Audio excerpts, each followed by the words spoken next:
good.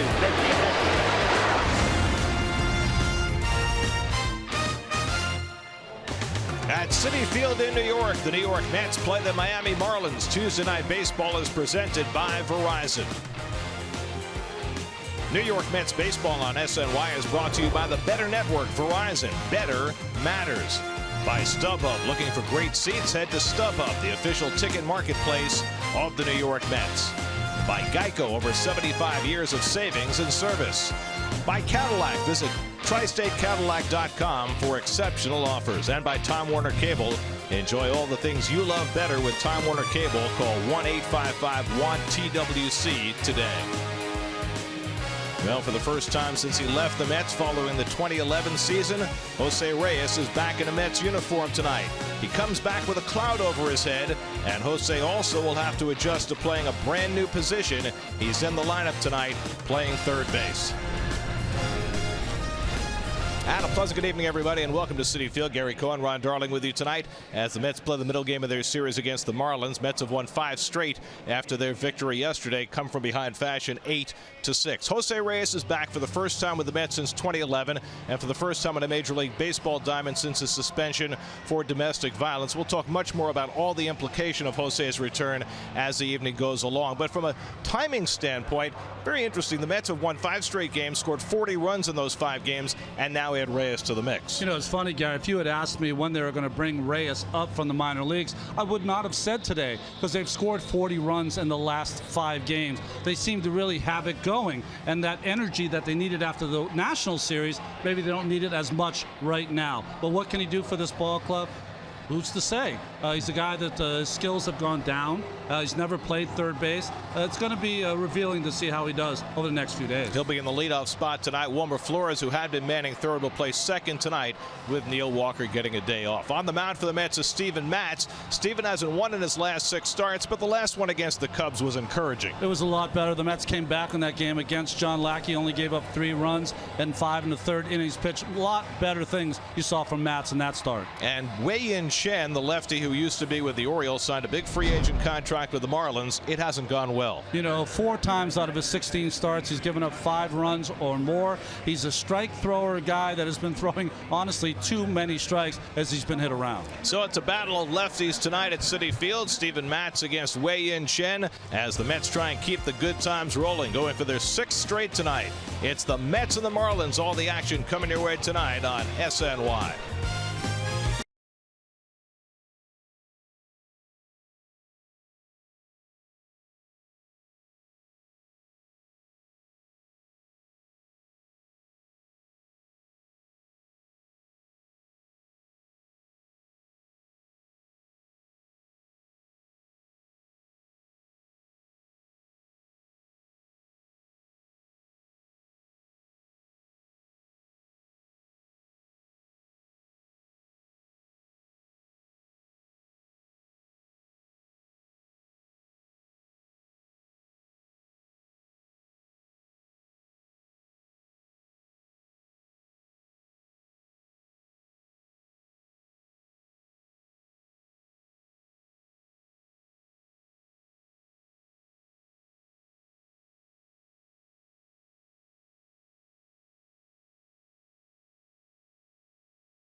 Is brought to you by Verizon. Current Verizon Wireless or Fios customers go to sny.tv/Verizon all season long for access to unique Tuesday night baseball experiences. The Mets and Haines Celestial will host their annual summer food drive this Thursday, July 7th through Saturday, July 9th, benefiting the River Fund New York. Volunteers will be collecting non-perishable items outside the Jackie Robinson Rotunda and other select gates. Fans donating at least 10 non-perishable items will receive a voucher good for 2 tickets to select Mets games in 2016. For more information, visit Mets.com/food drive. Let's take a look at the Lowe's home field advantage, and this homestand has certainly been a home field advantage for the Mets. 5-0. They have crushed the ball, plus 23 run differential. They've scored 40 runs in the 5 games. Mets have pulled within 4 games of the first place Nationals, and they're hoping that the return of Jose Reyes will spur them even further. First pitch, Mets and Marlins coming right up.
Reyes, a base hit in his second pitch seen as a major leaguer. Through the middle, base hit, and Reyes has hit for the cycle.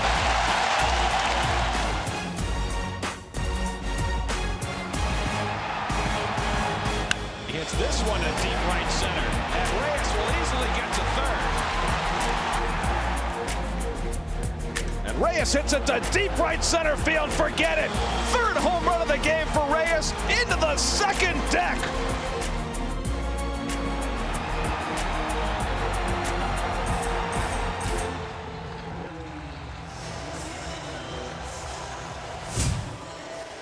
Well, he spent 9 years as a New York Met, maybe the most electrifying player the Mets have ever had. But 5 years later, Jose Reyes returns under starkly different circumstances. The Mets hoping in a low-cost move that he can provide a spark for them at the top of their batting order. Here's the Marlins starting lineup tonight. Miguel Rojas will get a start at second base. Jeff Mathis behind the plate. Otherwise the same look. Justin Bour, who sprained his ankle the other night, got sent back to Miami for an MRI. So that might be even more serious than they thought initially. He's out of the lineup again tonight. We'll see the numbers for Steven Matz. Since that 7-game winning streak, hasn't done a lot trying to pitch through the pain of that bone spur. But it seemed like his last start, he had the faculties to use all of his pitches. Defensively behind Matz, the Lexus defense. That's puts Lagares in center field and Granderson. Of course, Reyes will be at third base. Flores moving to second, giving Neil Walker the day off, and Travis d'Arnaud is going to be behind the plate.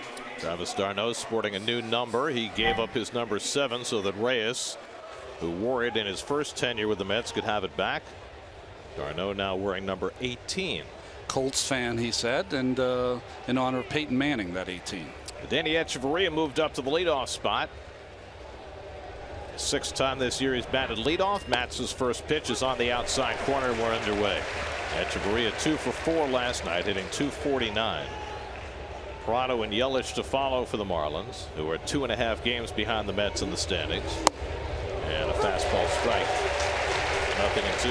Well, that's the great equalizer there with Prado on deck. Is that fastball in to the righties? Can he command that pitch on the glove side? 0-2 coming, and it's punched foul. Well, the first time Steven Matz faced the Marlins this year, it was his first start of the season here at Citi Field, and it could not have gone worse. He got knocked out in the 2nd inning, gave up 7 runs. After that, 7 straight winning starts. Curveball hit on the ground is short. Cabrera gobbles it up, and he gets Echeverria for the first out of the night.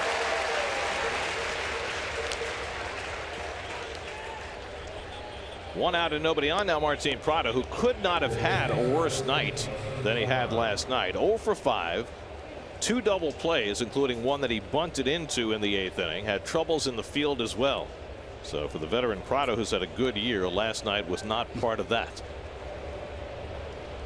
Getting a .315 for the year, 9th in the National League, and he has crushed lefties to the tune of .377 this year. And Matz misses outside, ball 1.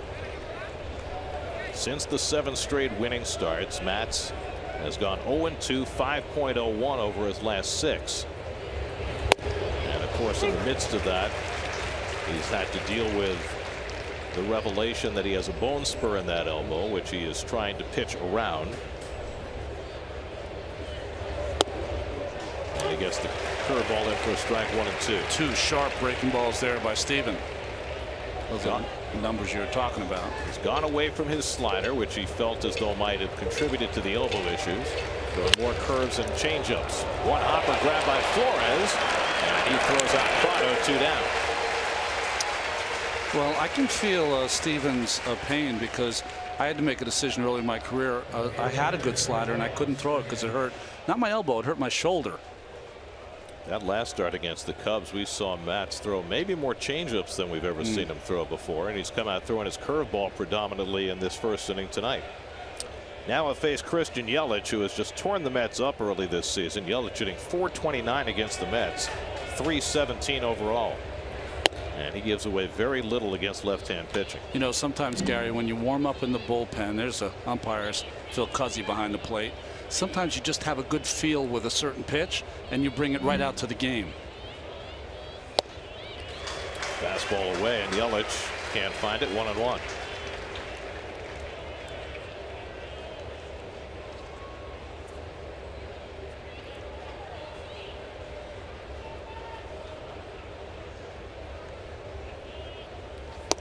And that's on the corner, 1-2. That was a great catch by Travis d'Arnaud. He framed that ball right on the outside corner. Leather outside, ball on the inside, and kept it for Cuzzi to see. Stealing strikes, they call it. Past the mound, Matz lets it go. Cabrera throws out Yelich, and Matz on 3 ground balls has a 1-2-3 opening inning. Mets will come to bat. Jose Reyes to lead off when we return.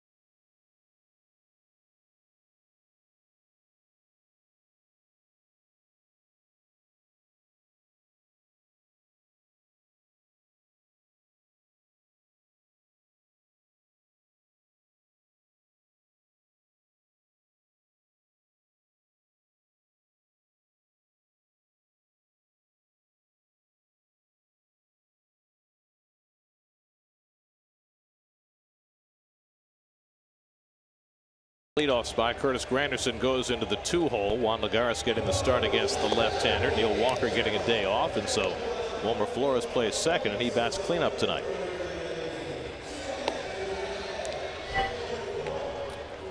Now Reyes got immediate cheers when he ran on the field to run his sprints about 25 minutes before the game. Wei-Yin Chen on the mound for the Marlins tonight. Well, he's had a bad year all around so far. He's averaging less than 6 innings pitched per start, more hits than innings pitched, those Toyota numbers, and he has 9 no decisions so far this year. His ERA in those games 6.04, so he's been saved from a much worse record. Defensively behind Chen, that talented outfield for the Marlins. Coors Light defense, Yelich, Ozuna, and Stanton. Some changes in the infield at second base for the Marlins this evening. With Miguel Rojas getting the start against the left-handed Mats. Chris Johnson's in there again. Justin Bour went back to Miami for an MRI, and Jeff Mathis on the plate. Reyes getting a substantial ovation as he steps in.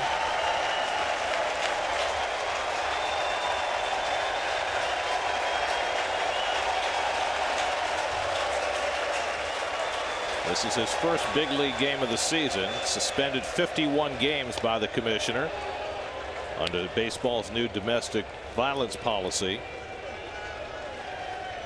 Defense, third baseman Prado in, but not way in. Jose Reyes ended his Mets first time around with a bunt for a base hit in the batting title, and he almost tried to bunt on the first pitch. Right. It was October 31st of last year when Jose was charged in Hawaii with choking his wife and throwing her against a sliding glass door, and he strikes out on 3 pitches. And you know, there's been a lot of reaction to the Mets re-signing of Reyes, which they did after much consideration. And there are going to be a lot of different views of this depending on people's points of view. You know, there are certain people who are never going to forgive him, who do not want him to play Major League Baseball again, and who are appalled by the fact that he is back after what he has acknowledged was a terrible act. Those are people that are zero tolerance, and I think it bites at them that not only a terrible act, but then rewarded with adulation at the ballpark. Right. I mean, as Jose himself said tonight, he said, I know there are some people who are going to hate me. There are people on the completely other end of the spectrum who, as long as he can help the Mets win ball games, really don't care all that much. Well, I think that's where you get some of the fan base that just really is interested in Jose as a player, and I think they feel as though that his first time around he built up some equity as a player in this town. Popped up into shallow left field. Echeverria out to make the call, and that's the second out as Granderson is retired.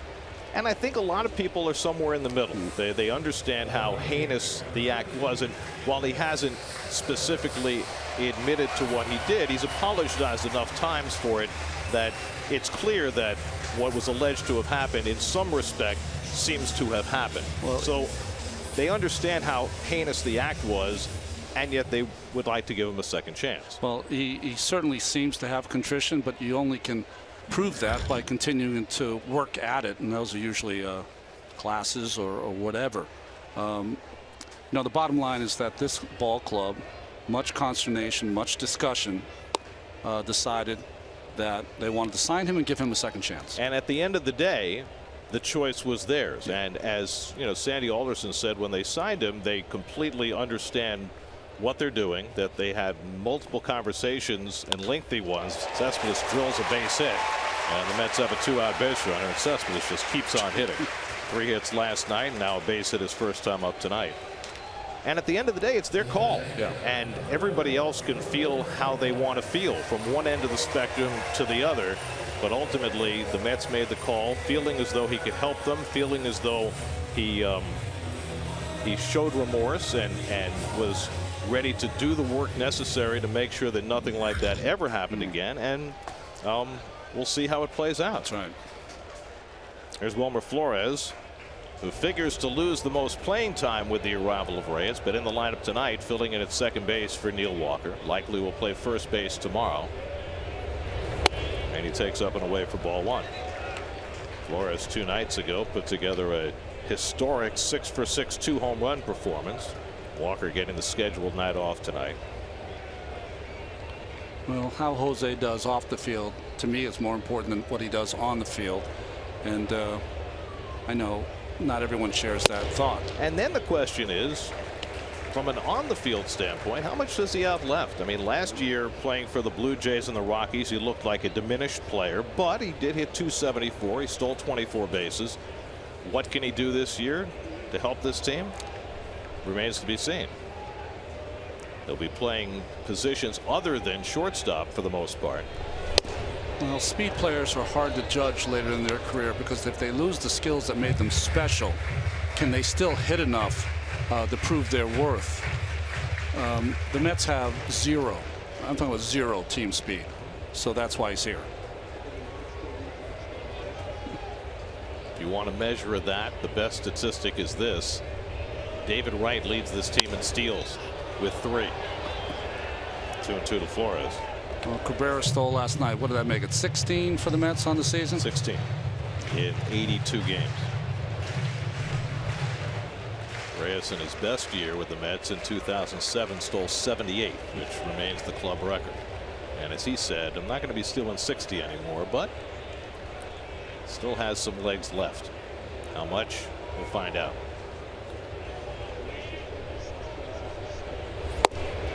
Fastball just missed. 3-2. As this game is going on, they are announcing the all-star teams for next Tuesday in San Diego, and Yoenis Cespedes is going to be a starter for the National League team, so congratulations to Cespedes.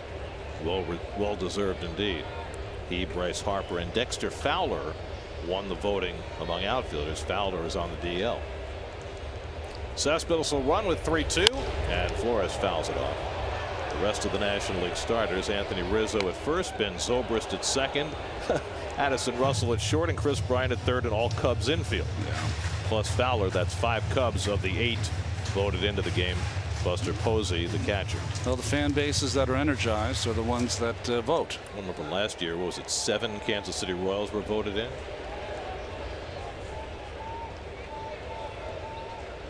Johnson holding against Cespedes. He's about to run on a 3-2 pitch.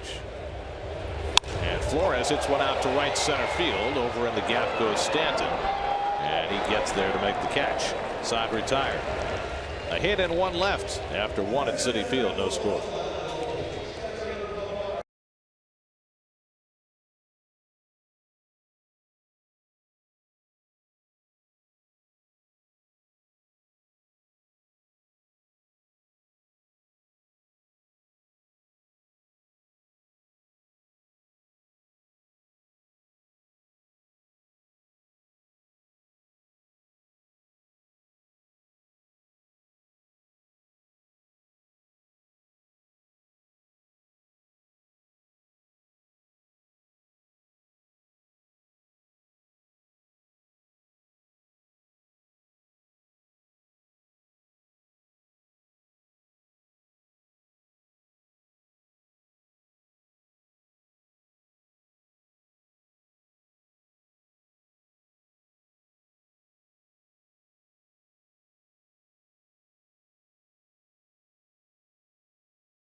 Mets take on the Nationals at 7:10. All fans in attendance will receive a Mets NY logo T-shirt, courtesy of Premio Real Italian Sausage. For tickets, visit Mets.com/Free Shirt Fridays. You should see how they make the T-shirts. Here's Marcell Ozuna leading off in the second. And Matz throws a fastball on the outside edge, 1-1.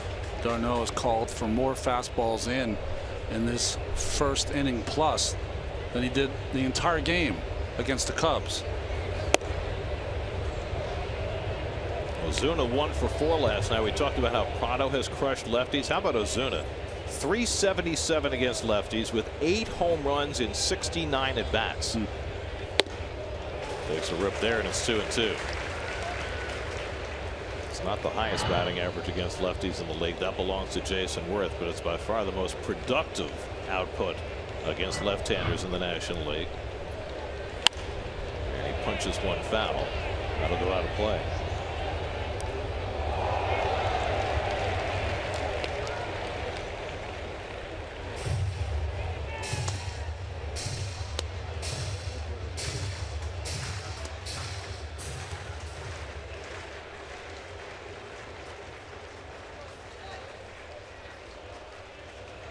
Two coming, and he got him. Slider in on his hands. First slider Matz has thrown tonight. He gets Ozuna for his first strikeout. When we talk about depth of a breaking ball, what they mean is that does the pitch start in a direction and break down and down sharply, and that one had great depth. So here's Giancarlo Stanton, 1 for 5 last night, and he chops one on the right side where nobody's playing. And by the time Flores gets to it, Stanton easily aboard. So the Mets shifting against Stanton, who goes the other way and gets himself a bouncing ball hit. Well, it wasn't even that he tried to go that way, like he was beat by that fastball. But it turns into a hit.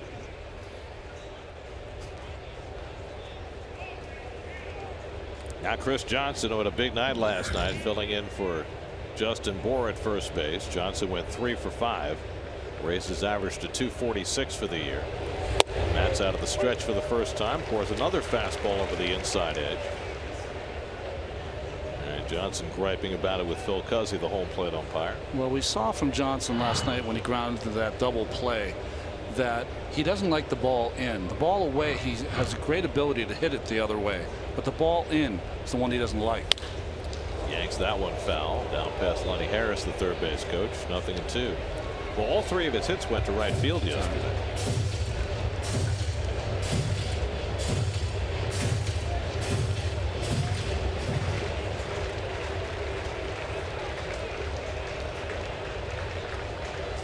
Stanton at first and 1 out. Bounce down to first, a foul ball.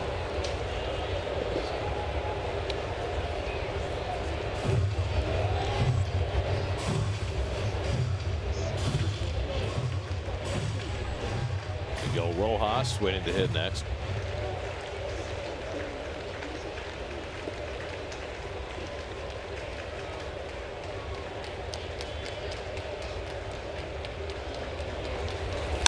Line and left, a base hit for Johnson. So that time he's able to handle the pitch inside, and it's back-to-back hits for the Marlins to start the second inning. Fastball trying to go in again and didn't get it there. Ball hit more the middle of the plate. Nice hitting by Johnson. Johnson's hitting .291 in his last 15 games started, so he's been a good addition for this club. Now Miguel Rojas, utility infielder, getting the start at second base tonight. Derek Dietrich's played most of the second base with Dee Gordon under suspension. Dietrich, a left-hand batter, sits tonight. Rojas, 100 at bats this year, hitting .250. And takes the curveball for a strike.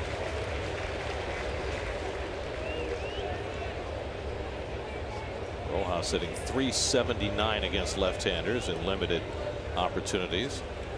Stanton at second, Johnson at first, and 1 out.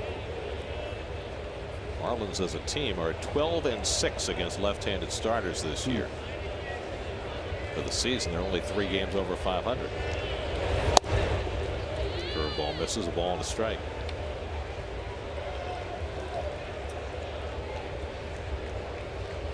But the Marlins overall have posted the highest batting average of any team in the National League. They have not necessarily translated that into runs. First in batting average, 11th in runs scored.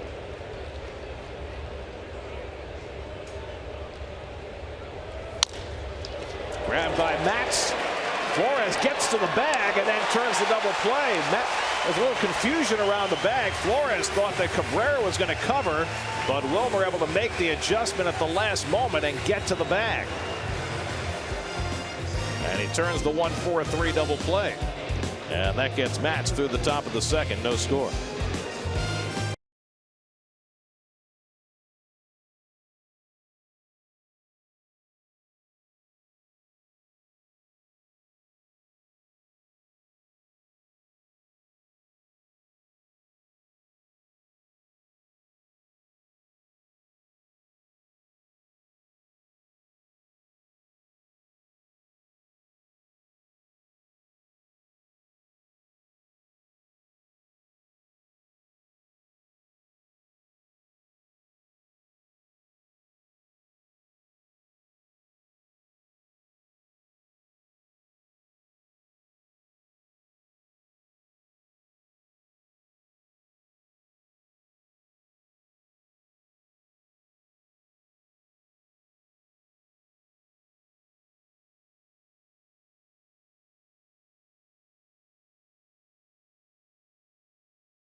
That double play again. Well, even if the shortstop Cabrera is covering, he can't cover there. Why? That ball's to the right of Matz. He's reaching out for it. As he has a fly out here to center or right. Who's going to take it? The center fielder Ozuna. Since the ball is to his right, the shortstop has got to make sure that he covers not only the play, but also if it glances off the glove of Matz. And that's where Flores has to make the adjustment and say, boy, he's not in there. I've got to come forward and make the play. So you're saying before the pitch, the play was for Cabrera to cover, but because of where the ball was hit, they need to make an adjustment. Exactly. And good job by Wilmer there. You can't get in a lot of trouble as a fielder if you follow the ball. So the ball's to the right of Matz, which brings Flores towards the bag. Here's James Loney. Mets are facing lefties tonight and tomorrow with Chen tonight and Justin Nicolino tomorrow. Loney playing tonight. He'll probably have tomorrow off with Wilmer Flores playing first base. Chop to the right side. Nice big hop for Rojas. And quickly there are two out. And that really is going to be the function for Flores now, with Reyes here playing the majority of the third base. Well, it's interesting. He's playing second base tonight, and he's going to probably play first base tomorrow. Loney gets a day off. Well, they've announced the reserves and the pitchers for the National League All-Star team, so congratulations go out to Jeurys Familia and to Noah Syndergaard, both of whom are on the National League team, along with Yoenis Cespedes. Fantastic. Good for them. For the Marlins, Marcell Ozuna and Jose Fernandez are on the team, as is A.J. Ramos, their closer. Tell the fans out there how much Murphy lost at second base. Well, he had over 3 million votes. Ben Zobrist had over 3 million votes. Zobrist had 88 more votes. 3,013,407 to 3,013,319. Now, Does Murph have the right to ask for a state-by-state recount? Might be some hanging chads out there. If you're watching, or a virus. You watch Veep this season, you know all about recounts. 2-1 to Lagares. Second starts is coming back from the disabled list for Lagares. And he pops one foul. I know the Nationals were really pushing to get both Murphy and Ramos to be starters in that ball club, and they both deserve it, but neither one got in. I mean, they're in the All-Star team, but not as starters.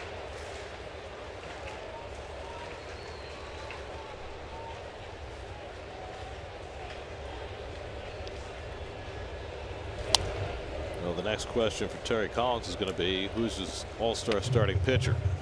Madison Bumgarner's pitching tonight, which means he'll go Sunday, which takes him out of contention. Kershaw's hurt. Arrieta's been struggling. To me, it comes down to Cueto, Strasburg, Syndergaard, Fernandez. Right. Those would be the four, I would think, that would get consideration. Now, Terry intimated the other day that the choice has already been made, which I find fascinating. I mean, if I were playing poker with Terry, I would feel as though there's a big, tall, blonde guy going to start that All-Star game. Now, as I just said, Bumgarner's out because he's probably going to start Sunday. Back to the mound, and Chen's got it. And he throws out Lagares. 1-2-3 inning for Wei-Yin Chen in the home second. After two, Mets and Marlins, no score.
.com at Bat app, which includes game day, live game video highlights, StatCast, news, and more. Download MLB.com at Bat, the #1 app for live baseball on your phone and tablet.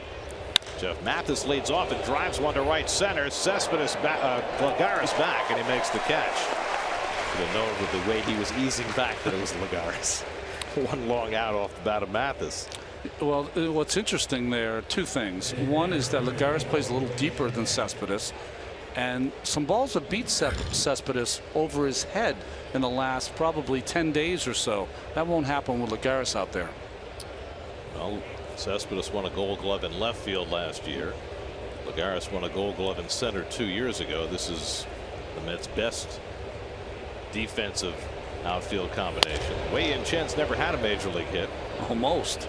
0 for 38 in his career. 32 of those 38 bats have come this season, having played his entire career in the American League before this year. He was thrilled at that foul ball, by the way, judging by his expression. It's 0-2. By the way, I shortchanged the Marlins. They actually have 4 All-Stars. I forgot Fernando Rodney, who got picked for his work in San Diego, but of course is now going to be wearing a Marlins uniform. So they got Ozuna, Fernandez, Ramos, and Rodney. Probably the only team that has their 8th and 9th inning guys. What's the Yankees did? I didn't see the American League pitch. So San Diego has 2 players, Will Myers and Rodney, who is now with the Marlins. So Chan is now 0 for 39 in his career. 2nd strikeout for Matz. Told the American League pitchers haven't been announced yet, so we'll have to see. Well, that command of that fastball inside the righties as Matz gets more experience, that's going to make him so dangerous. I love how the how Major League Baseball tweeted out the results. This is what they tweeted out for National League pitchers. Jake, Jose, Thor, Strauss. I mean, they got to translate. So that's Arrieta, Baumgartner, Cueto, Familia, Fernandez, Kenley Jansen, Lester, Kershaw, Melanson, Ramos, Rodney, Strasburg, Syndergaard, and Tehran. Those are the National League pitchers. Well, that should be able to get them through 9 innings. How about 13? Yeah, right.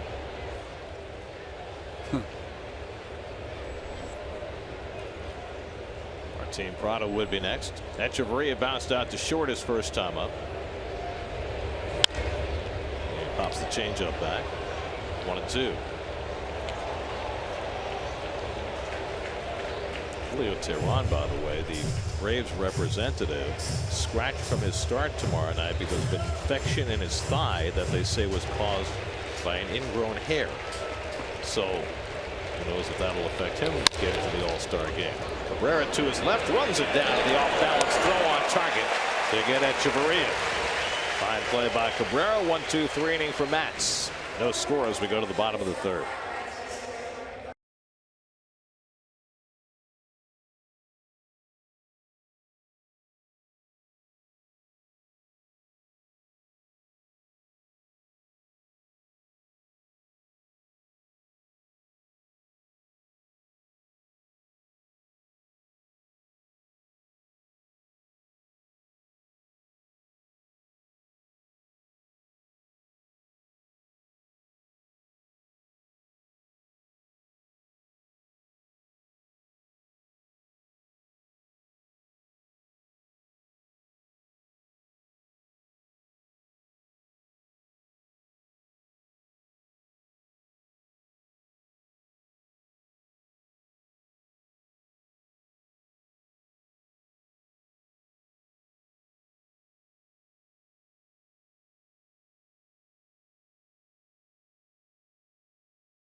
Architecturally, no contest. Yeah, you got to go to Brooklyn. Traffic on a given day, well, that's a whole different story. Although Manhattan spills you right onto Canal Street, and that presents some problems. Well, Travis d'Arnaud, with his number change today, has equaled Ron Darling for most numbers worn by a New York Met in a Mets career. Started out as 15, then 7, and now 18. Now, I haven't checked this out, but anecdotally, I believe that it's not the club record. Really? Yes. Now, you wore what? 44? 44, 12, and then 15. Okay. I'm very disappointed. I thought I had the record. Fly ball out to right center, and Stanton is there. Going to have Dave check this out, but I believe that journeyman utility man Jeff McKnight might have worn 5 different numbers during his Mets career. Was it because he was going up and down from the minor leagues? Yes. So he was always on the low end of the totem Every pole. time he arrived, he got a new number. But Dave's going to check this out for us. Talk to you in the 8th, Dave. Here's Steven Matz, who has 5 hits this year.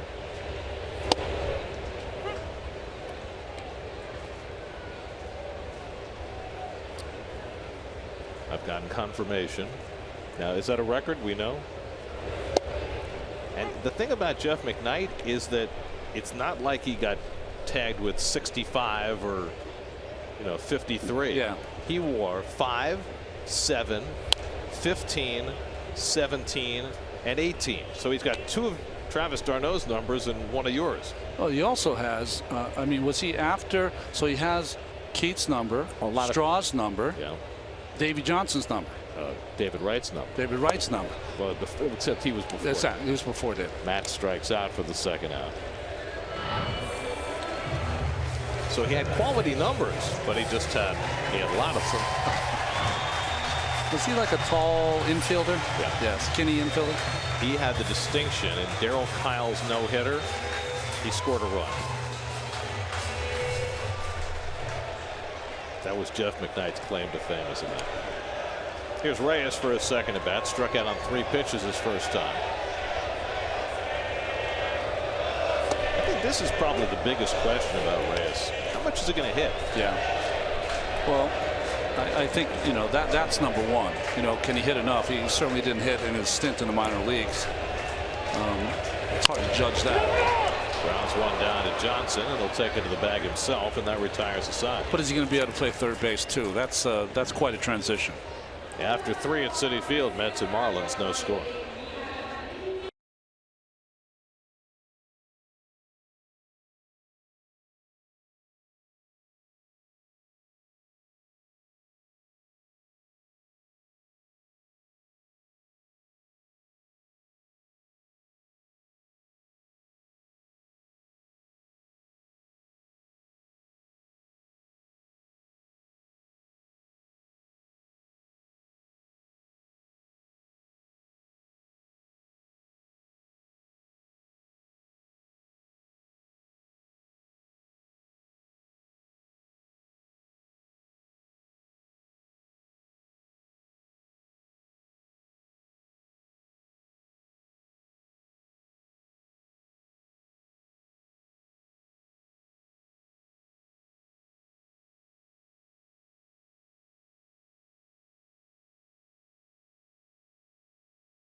Prado will lead off against Steven Matz.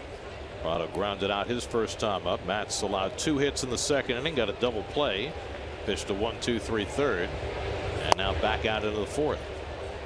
Prado, Yelich, and Ozuna for the Marlins.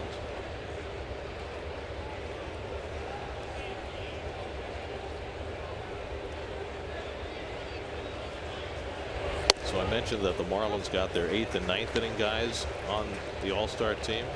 They announced the American League pitchers. The Yankees got their 7th and 8th inning guys. Oh, they did. Betances and Miller.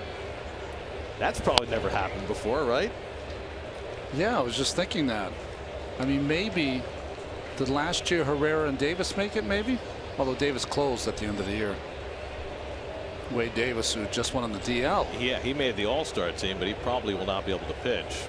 Kelvin Herrera is also on it. Right, Flores down to a knee and throws out Prado one way. People's United Bank brings you tonight's starters. Career numbers for Wei-Yin Chen and Steven Matz. Chen had some really good years in Baltimore. Hasn't translated so far in the National League, but off to a good start so far tonight.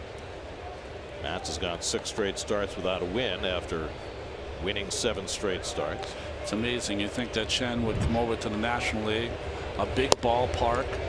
You know, he was pitching at Camden Yards, which plays small, and he's given up 16 home runs as a Miami Marlin.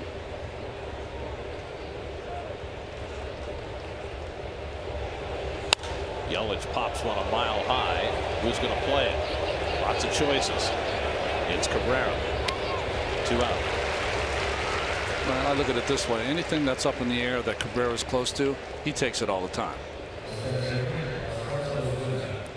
So Matt's rolling right along. He's retired 6 in a row, and now Marcell Ozuna, who struck out his first time up. So how many starting pitchers did the American League take? All I'm seeing are relievers. They took Hamels. Okay. They took Stephen Wright, the knuckleballer. That's great for Steven. Chris Sale, Danny Salazar.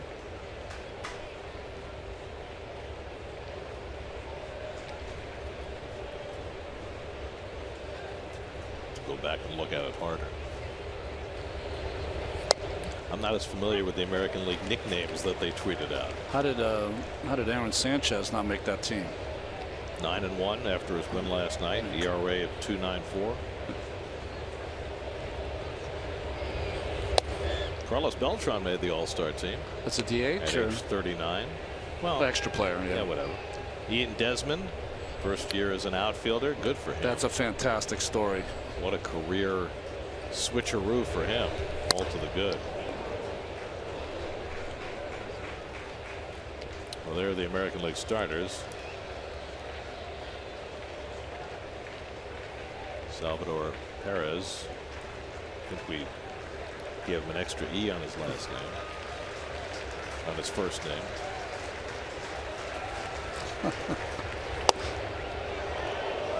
Two and 2 to Ozuna.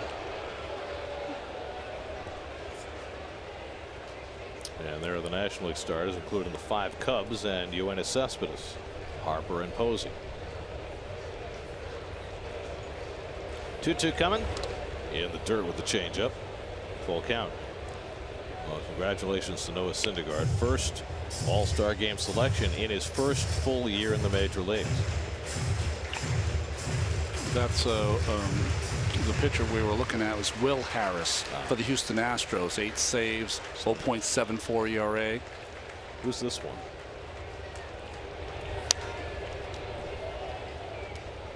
That's not the pitcher for the Orioles. Is it Brendan Brock or maybe not? Brad Brock? Yeah. The reliever used to be with San Diego? Doesn't spell like that, right? Oh, it is, but is he an All-Star? I don't know. I guess he is now. Zach Britton, their closer, is on the All-Star team. Has ball 4 to Ozuna. First walk given up by Matz. A 2-out base runner for the Marlins. And Giancarlo Stanton coming to the plate. Well, there's your T-Mobile Greater coverage of baseball.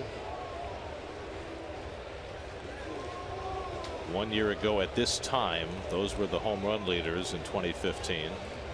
And everybody on that list is down from a year ago in a year where home runs are way up. That's right. So go figure. I think it might be Brad Brock, Gary. 5-1 with a 1.01. So who are the starters? Hamels, Sale, Salazar. They took 3 starters, and Wright, I guess, is the 4th. Yeah. And the rest is all relievers. That's it. Wow. I don't think I've ever seen that before. 0-2. I know these are going to trend toward taking more relievers, but only 4 starters in one league. 0-2 to Stanton, who had an infield hit to the right side. And that's playing their infield a little differently this time. Last time they had 3 infielders on the left side. This time Flores staying home on the right side of the infield. 86% of Stanton's ground balls have gone to the left side, so you can understand the shift. But the Mets modifying it this time. You add a left-hander that he's facing. 0-2 for Matz, and the curveball at his feet. 1-2.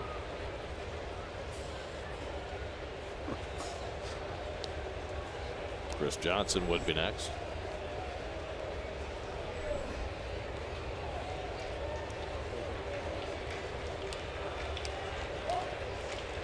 based on his last 120 ground balls and short line drives. 86% to the left of second base. Not tonight.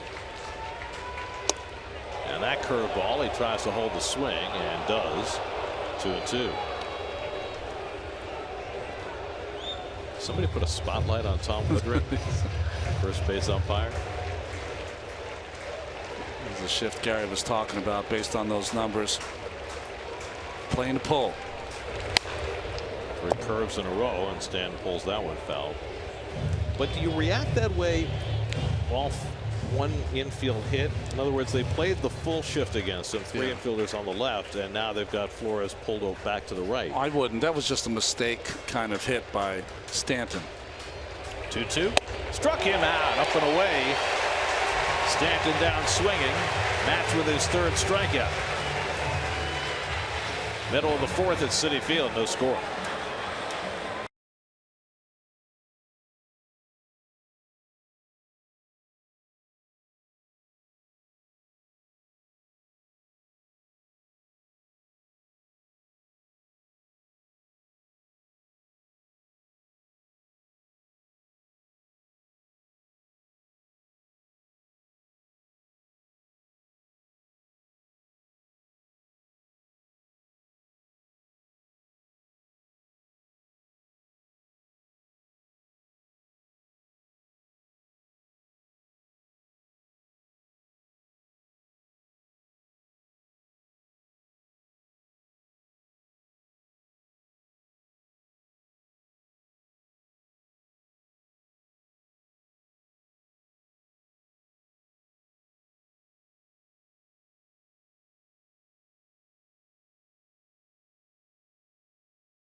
He sits down with his former teammate Ron Darling in the SNY special. Lenny Dykstra, All or Nothing, Wednesday at 6, only on SNY. Curtis Granderson leading off the home 4th. Curtis popped up to short his first time up. This is going to be the game plan, at least initially, with the addition of Reyes, for Granderson to hit in the 2-hole. Well, Chen's been throwing a lot more breaking balls than he has in his past starts. It's been very effective. Given up just 1 hit. That was to Cespedes, a 2-out single in the first. He's retired 7 in a row since, and Cespedes waits on deck. Granderson holds the swing, but he went around, strike 3. Tom high and punching him out. 3rd strikeout for Chen. Again, this is more of the cutter slider action. Nice block by Mathis. And Granderson went around. Okay, so I finally got to look at the actual names of the American League pitchers. Marco Estrada, also a starting pitcher. Oh, that makes sense. By the way, the final 5 vote in the National League: Brandon Belt, Ryan Braun, Jake Lamb, Starling Marte, Trevor Story. So one of the 2 Giants Brandons is on the final 5, and the other one not on at all. That's drilled deep left field, headed toward the wall. It's out of here. Another bolt off the bat of Cespedes, off the facing of the second deck. Number 21, and the Mets lead 1-0.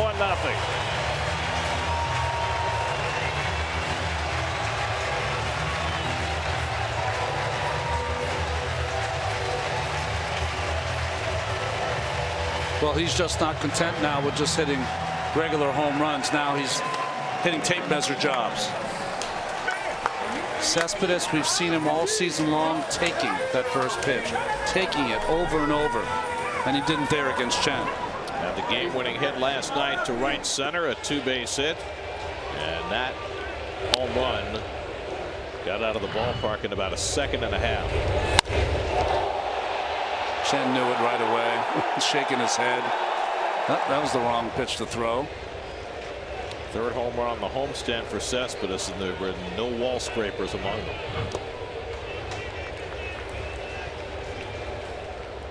A Mets home run means $2,000 for No Kid Hungry, enough to provide 20,000 healthy meals courtesy of City. 17th home run Wei-Yin Chen is allowed this year in 95 innings. That's a lot. And that's been the bugaboo for Chen. His walks and strikeouts are about the same as in the past, but his home run numbers are way up, which, as you said, Ronnie, doesn't make a lot of sense. That's shocking. Inside enough on Flores, who flies it out to left, and Yelich has got it 2 out. I mean, going from Camden Yards, which is a bandbox, to playing in Miami, where they shortened the fences this year, but it's still predominantly a pitcher's park. You got to still hit a bolt to get it out of there. Well, the one Cespedes hit would be out of any ballpark anywhere. Here's Cabrera, who flied to center, first pitch he saw.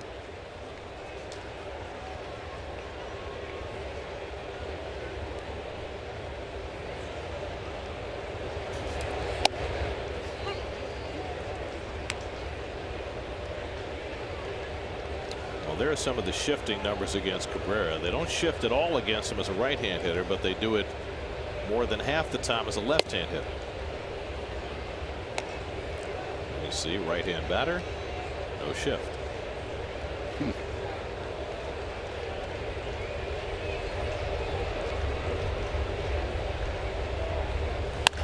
Hit hard down to third. Prado plays the backhand.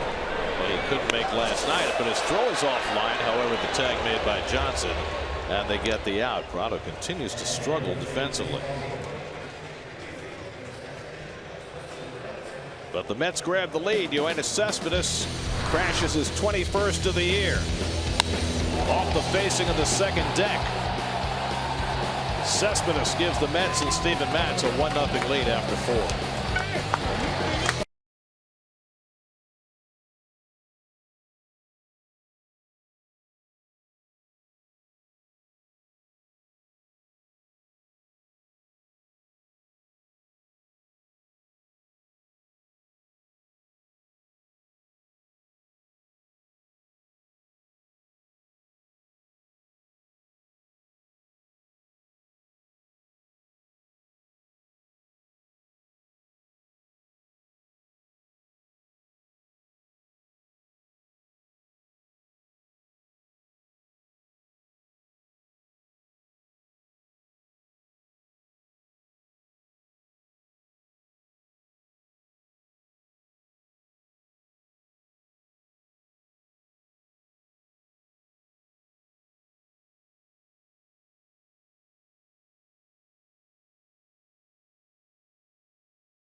Fifth inning, Chris Johnson leading off against Steven Matz. Hits one sharply to short. One hopper for Cabrera. And there's the first down in the top of the fifth. And the fifth inning is brought to you by your Tri-State Ford dealers, who invite you to test drive a new Ford. You'll discover why Ford is the total package. Here's Miguel Rojas, who had a comebacker into a double play to end the second inning, after Matz had given up the only 2 hits he's allowed tonight. A double play means that Steven's gotten 8 outs via the ground ball. 8 out of 13. You know, we don't talk about Matz as a sinker ball pitcher, but basically you look at his fastballs and they're all two-seam fastballs, all sinking fastballs. Yeah, well, I think he doesn't have a lot of sink on his ball, but he gets a lot of ground balls on guys pulling his changeup, right-handed hitters, as Rojas flies out, pulling his changeup, those sliders that jam him in, or the curveball that jam the hitters in. You know, we're going to take a look at all of our starting pitchers and kind of what we saw from the first half, and I wrote down a few things with Steven, of course, pitching the rest of the season. How is he going to be able to endure the pain? Pitching with pain is going to be one of the important things. I think arm speed with his curveball and changeup. Occasionally he gives it away. He's going to have to work on that so it looks just as seamless as it does with his fastball. Very Santana-like, when Santana with his fastball and changeup always look the same. So what you're saying is that sometimes he'll slow down his motion on his changeup. It's almost like he slows it down to just like loop it in there, or to make sure it's a strike. He's going to have to develop a way where it almost looks like it's almost more violent than his fastball, which will really deceive the hitter. Mathis hits a ground ball. Another chance for Cabrera. And a very quick inning for Matz. So we'll get back to Steven and his year in a moment. 6-pitch inning for Matz halfway through. 1-0 New York.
No, the rain's all gone. I think the sun is in their face. That's why they have the. I see. It's more like a parasol than an umbrella. There's your 4th, 5th inning recap. Steven Matz, 5 scoreless innings.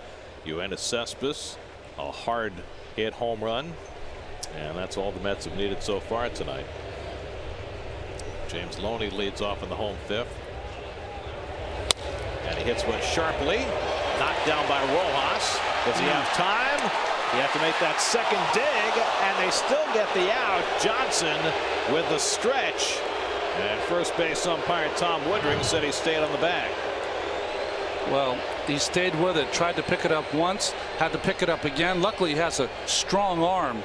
And I think Johnson stayed on the bag. Johnson made a similar play yesterday, and it looks like he was able to make this one successfully as well.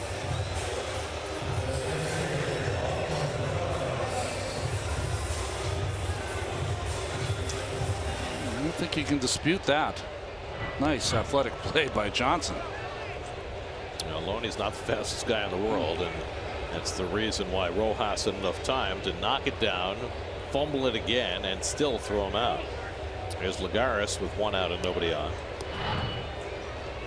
There's Loney out of the box. Well, he's going hard as he can go. He does a very unusual thing. Did you see he looked in the dugout while he was running? Most guys just look right at the base.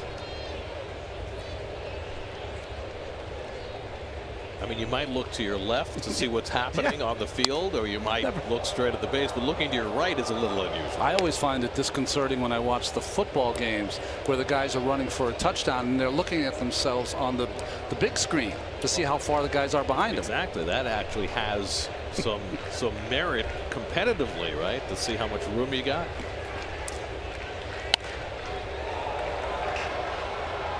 Lagares playing with a partially torn ligament in his thumb. When he's played this year, he's played awfully well. Yeah. Back to his Gold Glove form in center field, and came into the day hitting .289.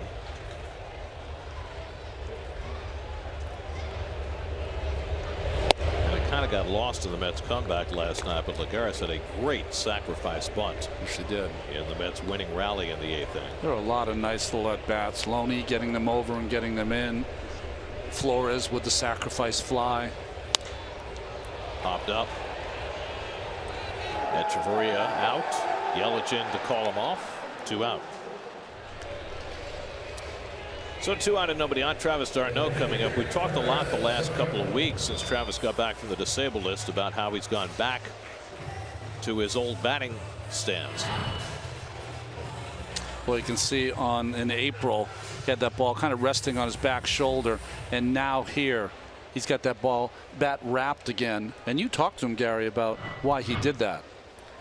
Well, you could see when we ran the footage on the left from earlier in the season, he had the bat balanced on his shoulder, figuring he would come straight from there through the zone, but that wasn't what was happening. Yeah, he was taking off his shoulder, then wrapping it, and then trying to get the head to the ball, the batting head to the ball.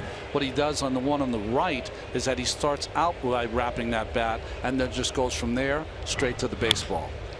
So he's eliminated one of the movements. It's also opened up his stance a little bit. That should provide him with a little more power to hit his first home run last night. Well, the results have been good. Last 6 games, 11 for 21, including that home run last night that started sparking the Mets comeback. You know, we've done a lot of talking today about Reyes, what he can provide with the Mets. Flores taking the place of Wright at third base. It's really d'Arnaud. Is d'Arnaud going to be a special player?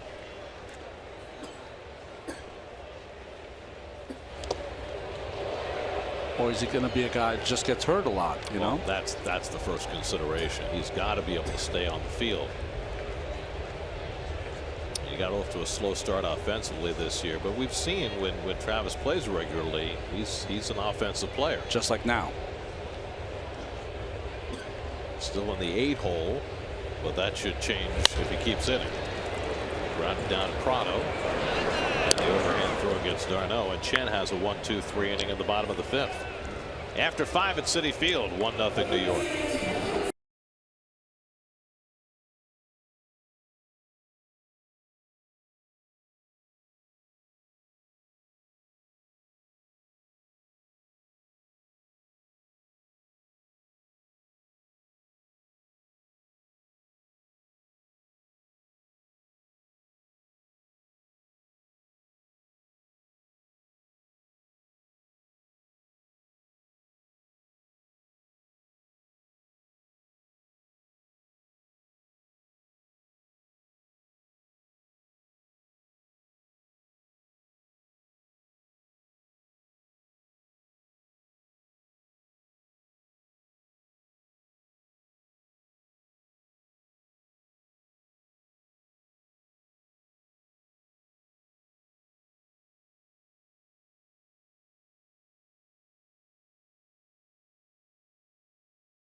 Afternoon game tomorrow. Jacob deGrom, who has been the Mets Sunshine Superman, will go against the lefty Justin Nicolino.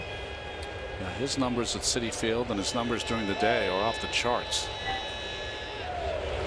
Wei-Yin Chen takes a curveball for a strike as we start the 6th inning. Chen struck out his first time up. You were talking about Steven Matz in the first half of his season. Yeah, I said that the pitching with pain is something he's going to have to do. His arm speed on his curveball and changeup, he's going to have to make that appear the same as his fastball, just like that.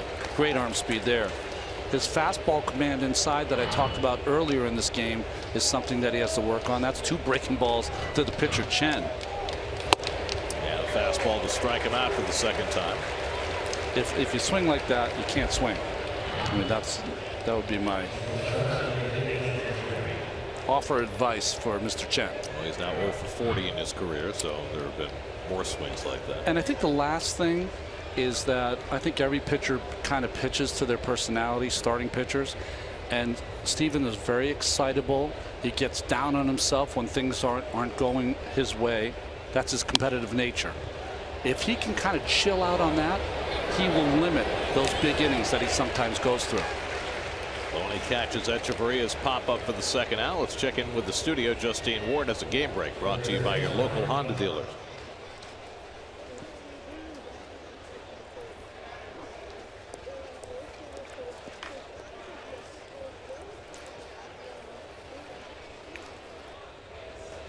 Mets begin the day 4 games behind the Nats. The Marlins 6.5 out.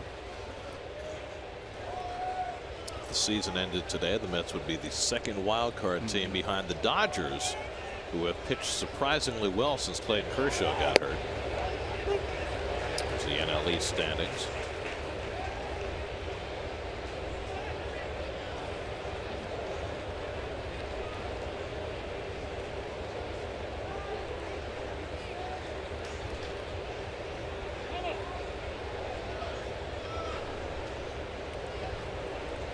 But with the selection of Noah Syndergaard to the All-Star team today, that means that 4 of the Mets' 5 starting pitchers have been All-Stars. Only Matz is waiting for his turn. Well, he's going to be there someday.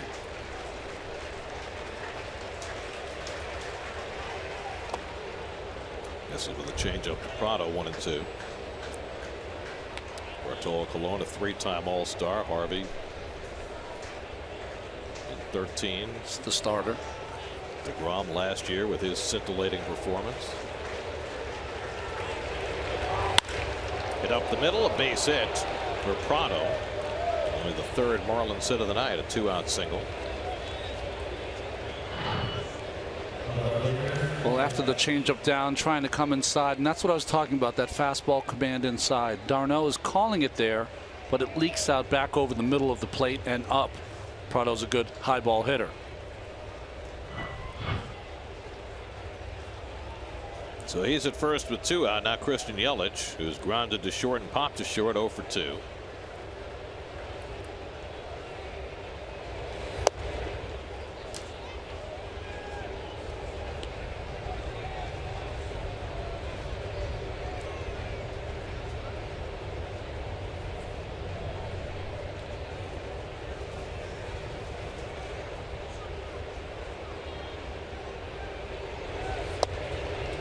Missed on the other side of the plate from where d'Arnaud's target was. 2-0. You know, when I was trying to explain about Matz, just chilling out on himself. Don't be too hard on himself when he give up a couple of hits. I know Mel Stottlemyre really helped me with that, because I would just get down and fight myself too. And he would just say, hey, listen, these guys are really good and they're trying real hard. It's going to happen. Line, short hop by Flores, plenty of time, and he throws out Yelich, side retired. Matz finds his way through the top of the 6th. Still 1-0 New York.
Bottom of the 6th against Wei-Yin Chen. Mets with a 1-0 lead.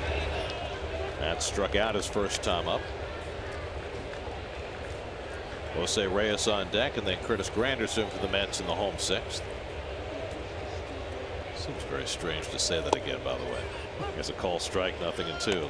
Let's check in with Steve Gelbs. His report tonight is brought to you by Chrysler. Steve? Guys, one of the aspects of the Jose Reyes return that hasn't really been talked all that much about is just how his teammates will and have received him in the clubhouse.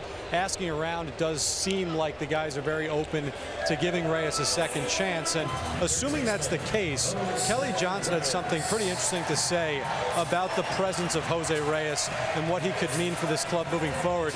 He likened Reyes to Juan Uribe last year as a player that could really bridge the divide between the Latin players and the American players. Kelly Johnson said those guys are somewhat rare with their energy, their enthusiasm, and they're very, very important generally to winning teams. Well, most of these Mets were not here the last time Jose Reyes was a Met. Johnson, of course, competed against him, though, when he was with the Braves. But I thought that David Wright addressed it about as well as you possibly could have when he spoke to the media the other day. I love Jose like a brother, support him. What he did was terrible. Yeah. And really, that's what needed to be said. And I think that that message has resonated. Then the next question becomes, always for teams, for players in the clubhouse, can he help us win? Rojas catches the pop-up, 2 out. Well, he's the Mets' all-time leader in stolen bases. He's the Mets' all-time leader in triples. When the Mets' all-time team was selected, he was part of it. Yeah. Only one Met spent more time with the team and then returned for a second tenure, and that was Tom Seaver, who was with the Mets for 11 years in his first go-round and then came back 6 years later. And here's Reyes coming back 5 years since his last game as a Met. And there's a small bit of irony that the first game back for him is against the team that he signed with when he left the Mets and whom he expected to spend half a dozen years with. But the Marlins, after signing Reyes to a 6-year deal, traded him after the first season, much to his dismay. Not only Jose, but a lot of his Marlins teammates to Toronto. Granderson is 0 for 2, and Curtis fouls it off. See the swings that the Mets are having against Chen. His fastball sneaky. They seem to be late, other than Cespedes, on a lot of the fastballs from Chen. And his fastball velocity tonight is up. Yeah. His overall velocity this year has been down about a mile an hour from last season, but this year throwing a little bit harder in tonight's game. Average fastball velocity this year has been 90.5, but we've seen 92s and 93s on the gun. His pitchers throw the same assortment of pitches. Fastball, a little bit of a cutter sometimes, and a big curveball. Just Matz has more of it. Fastball knee high, strike 3. 95 from Chen to get Granderson to end the inning. 5th strikeout for Chen. And we've made it through a rapid 6 at Citi Field. 1-0 New York.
SNY Super Slow Motion is brought to you by your Mercedes-Benz Tri-State dealers. Mercedes-Benz, the best or nothing.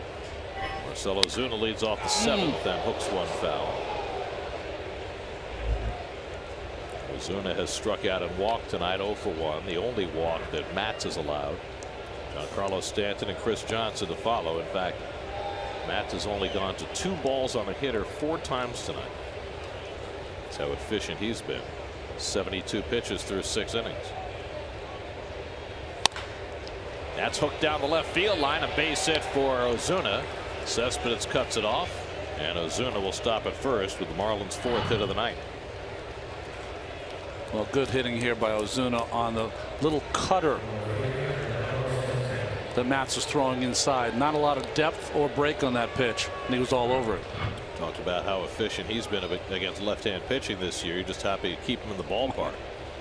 Now Stanton, who had an infield hit in the 2nd, then struck out in the 4th, 1 for 2. And again, the Mets will keep Flores on the right side of second base, which they didn't do in that first at bat, when Stanton got his base hit to the right side.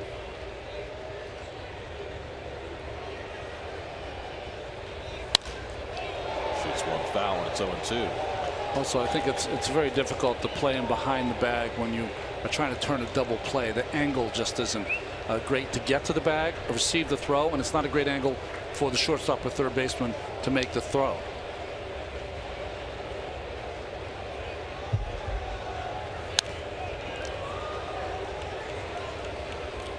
Matz's velocity was backing up a little bit in the last inning. He was at 91, 92, but that last fastball at 94.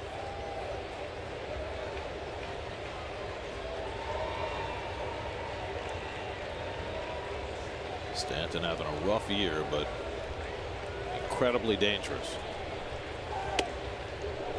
Struck out on a pitch in the similar neighborhood last time up. That was a little too high. Well, the thing with Stanton, if he does get it corrected, he can go and hit 15 home runs in a month. I mean, that's how talented he is. What's troubling is on that fastball up and away, he's leaning back, which means there's got to be some residual effect from him being hit in the face. He's definitely on his heels. It's strange to watch him hit like this. We saw that for a couple of years with David Wright after he got hit in the head. That's drilled toward the gap in left center field, headed toward the wall, and it's out of here. He got a change up and he put a charge into it. Giancarlo Stanton with a 2-run homer, his 16th of the year, to put the Marlins in front 2-1. Well, we have seen 2 incredibly impressive laser beam home runs tonight. Cespedes and now Stanton, guys who hit the ball as hard as anybody in the game. You know those old wives' tales that you hear as a kid, that the shortstop jumped for the ball and it went out of the ballpark? That was close. Just like a line drive that just never came down.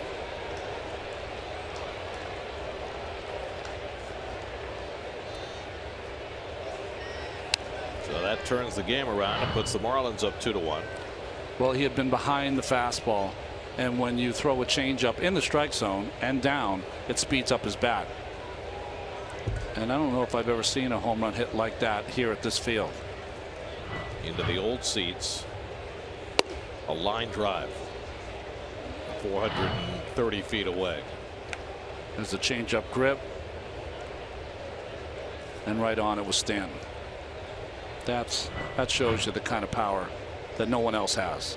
And that includes Cespedes. Second time he's taken Matz deep this season.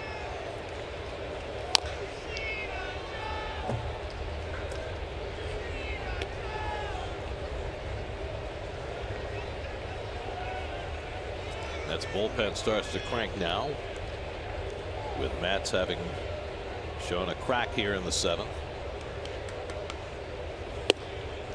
Johnson takes it high, 2-2. Well, Stanton only has 2 hits in the first 2 games, but both of them on the nose.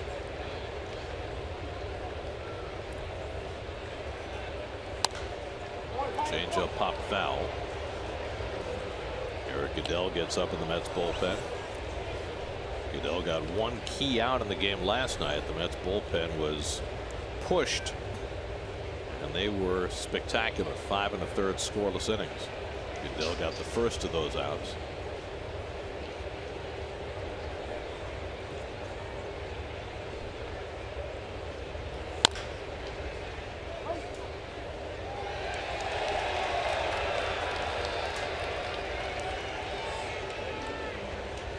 A home run by Stanton, the 9th given up by Matz this year. Stanton became only the 2nd player to have 2 home runs against Matz on his ledger.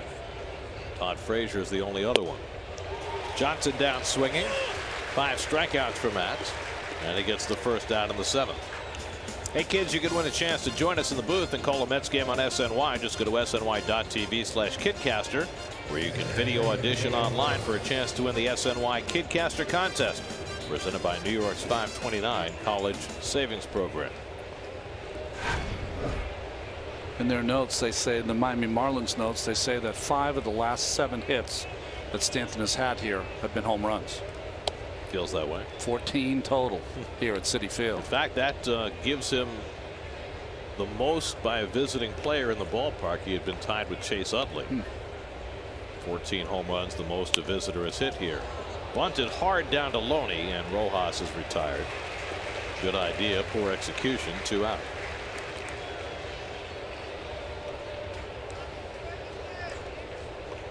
So now Jeff Mathis with 2 out and nobody on.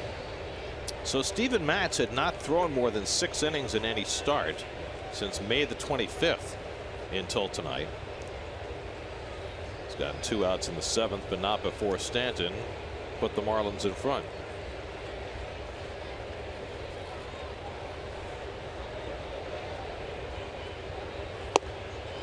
And Mathis takes a curveball for a strike.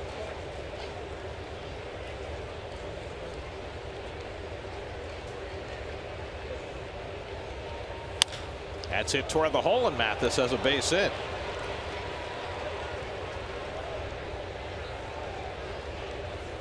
So the 3rd hit of the inning for the Marlins. And Matz, I suppose, will get one more batter because he's got the pitcher coming up. Yeah, he's got to be able to face Chen here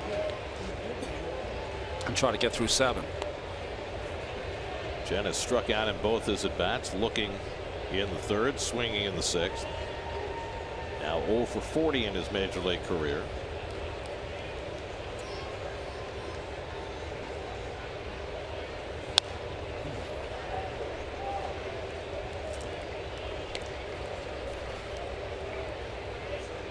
What was Tom Kohler before he got hit against Harvey last night? 0.79 in his career.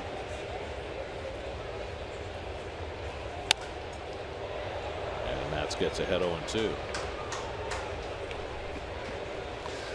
Chen, who doesn't make any kind of faces or any bad body language as a pitcher, wears his swinging on his sleeve. Looks like he's perturbed that he's not getting hit, like he expects to, even though he never has. Well, they're going to have to turn the field into foul territory because most of the balls he's hit so far have been over the Mets dugout.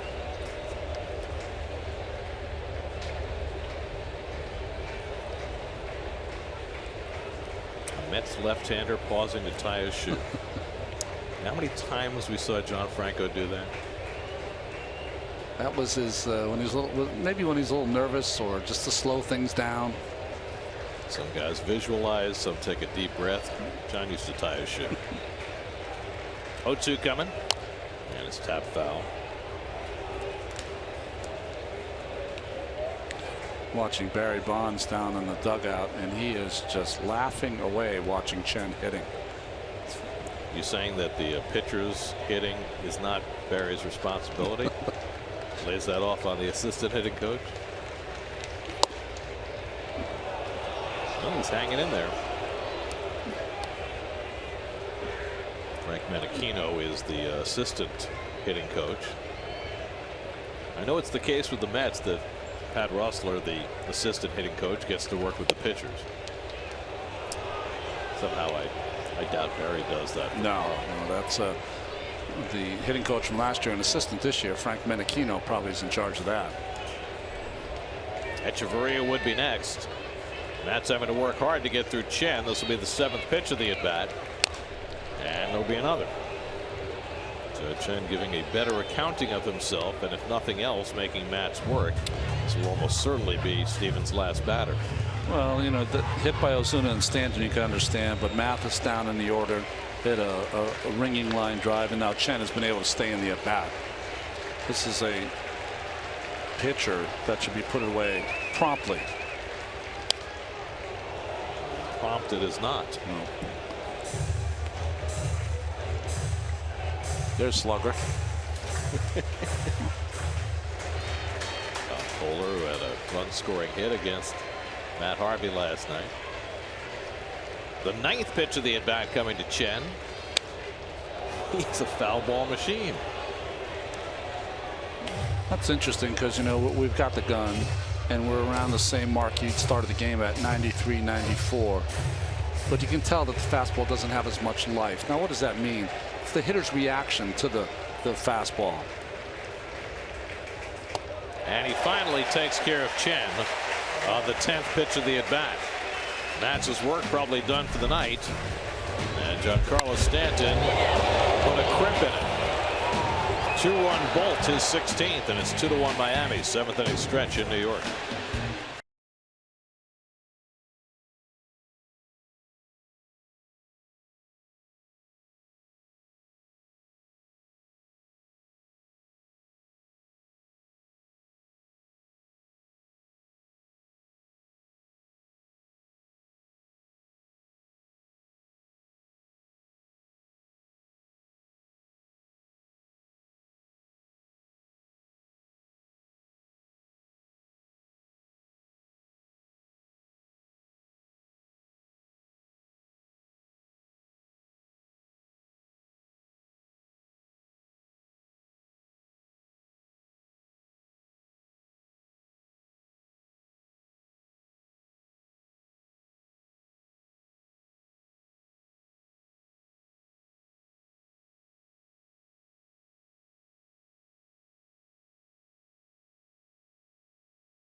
This is marked against Wei-Yin Chen tonight, a single and a home run. Mets had a 1-0 lead till Giancarlo Stanton turned it around with a 2-run shot off Steven Matz. And Cespedes will be leading off for the Mets in the home 7th. Matz undoubtedly done after 7, his longest outing in 5 weeks. 2 runs, 6 hits. We'll see if the Mets can respond for him. You know, he looks disappointed, but that was a heck of an outing. Just that one pitch to Stanton.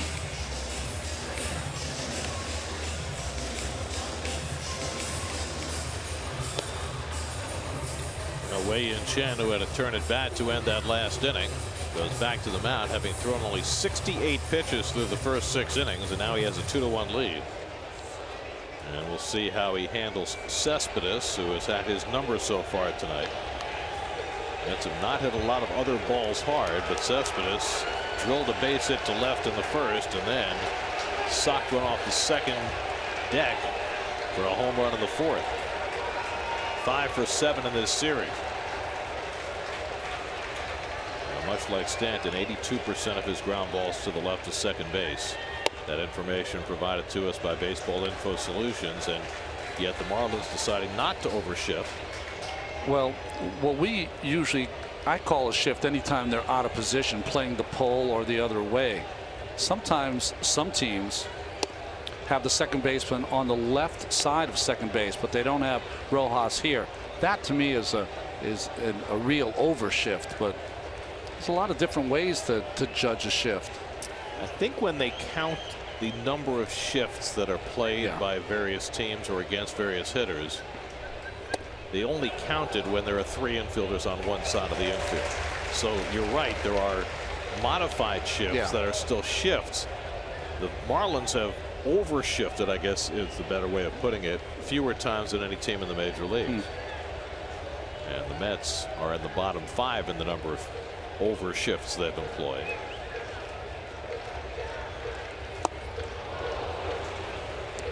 You know, Gary, later in my career, when I didn't have the same stuff as I had when I was a young player, I would motion to a third baseman, you know, play on the line. I'm going to throw sinkers down and in. It's going to be more apt to pull this pitch. So that to me was a shift because I put it on myself, but it wouldn't be judged a shift probably in the stats today. 2-2 coming, and it's up and away. Well, when Johan Santana pitched for the Mets, he instructed David Wright and the other Met third baseman to play along the line because he threw so many changeups, which made Oliver Perez and Jonathan Neese do the same. Yeah, well, you can understand why they want to be just like Johan. Only the second 3-ball count of the night for Chen, and Cespedes pops one foul. Let it go out of play. Wilmer Flores on deck, then Asdrubal Cabrera for the Mets in the home 7th. Mets rallied from 6 runs down last night. They'll need to come from a run behind tonight. Jason Chen, who over his last 5 starts at an ERA of 7.27, but he has been sharp tonight.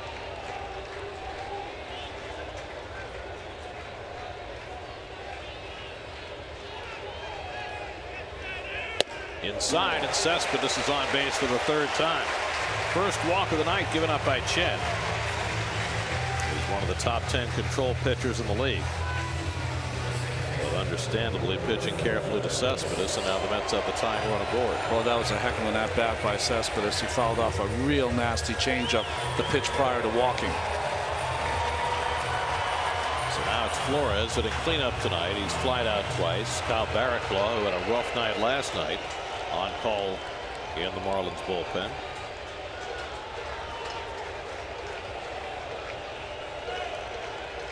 Tying run at first and nobody out. And Flores takes a knee-high strike.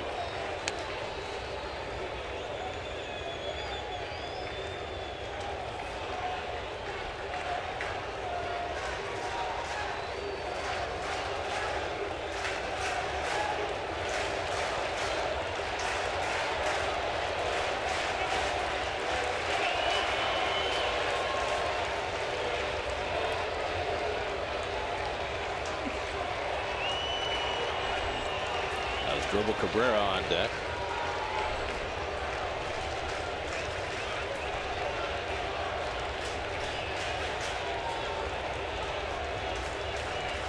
And Wilmer takes inside, a ball and a strike.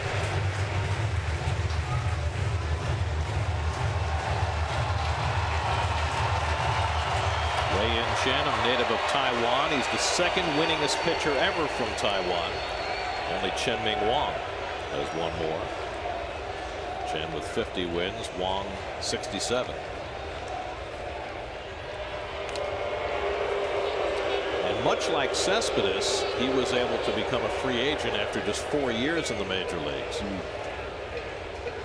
After coming over, having played in the Japanese league for the Chunichi Dragons, where he played 5 years.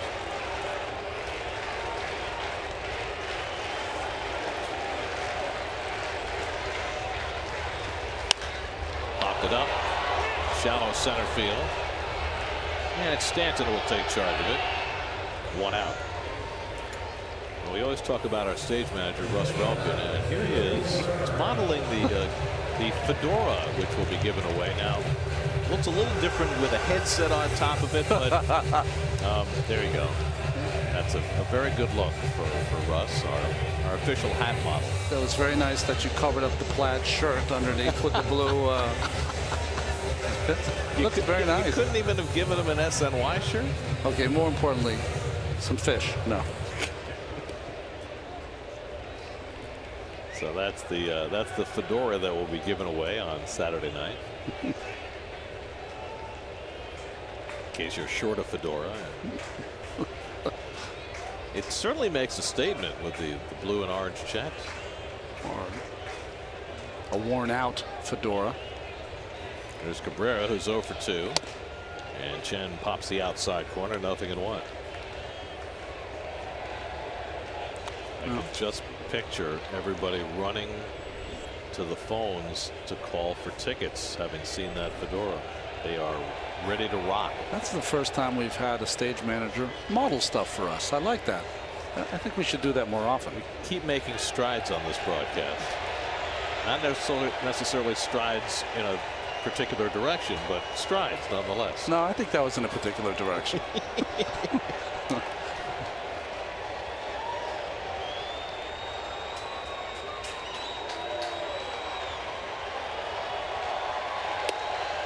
Change up outside to Cabrera, 1-1.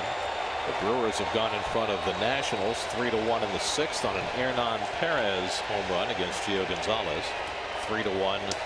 Milwaukee leads Washington. Good news for both these teams.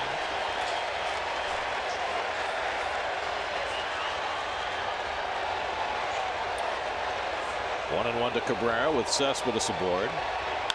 And it's popped up. Echeverria retreating. 2 out. Boy, the reaction from Cabrera, he was extremely angry. He had a pitch to hit there and he missed it. Fastball up in the strike zone. Just got under it.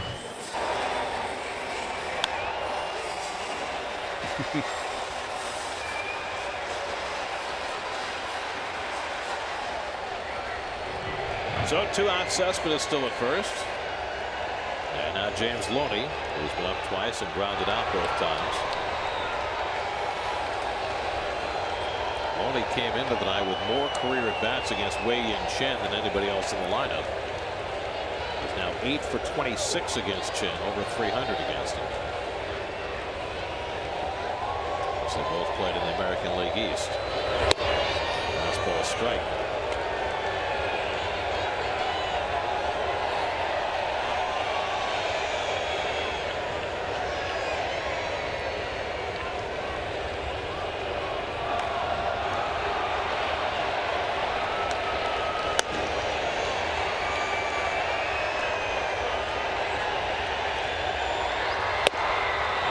Takes outside 1-1.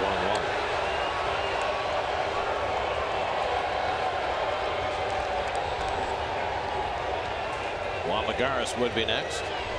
Right-hander Barraclough should be ready in the bullpen if needed, but Chen only at 83 pitches for the night.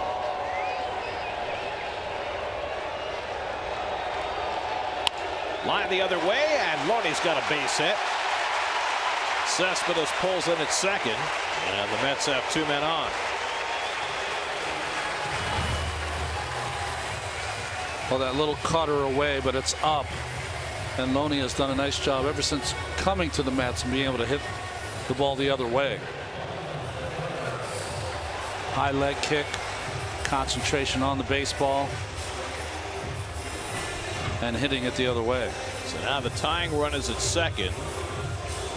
Potential go-ahead run at first. They've got Barraclough, the right-hander, ready in the bullpen, and a right-hand hitter coming up, but no move by Don Mattingly. Looks like Chen will stay in to face Lagares. Keep in mind, Chen's longest outing of the year is 7 innings. He's done that twice. His highest pitch, a number 104. He's a 100-pitch pitcher. Lagares tonight, a comebacker and a fly ball to left, 0 for 2. Cespedes at second, Loney at first, and 2 down. Lagares takes below the knees, ball 1. I was wrong there, 105, but he's around that 100 mark is where you get worried. Final game of the series tomorrow afternoon. Jacob deGrom on the mound. 12:30 the coverage right here on SNY. First time tonight the Mets have had a runner in scoring position. That's how good Chen has been. The only run coming out of Cespedes' home run.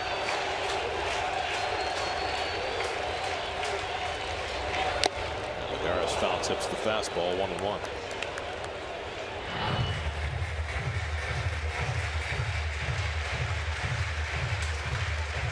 In the lot of that by the Mets. That ball that's been up by Chen, they've just been underneath it.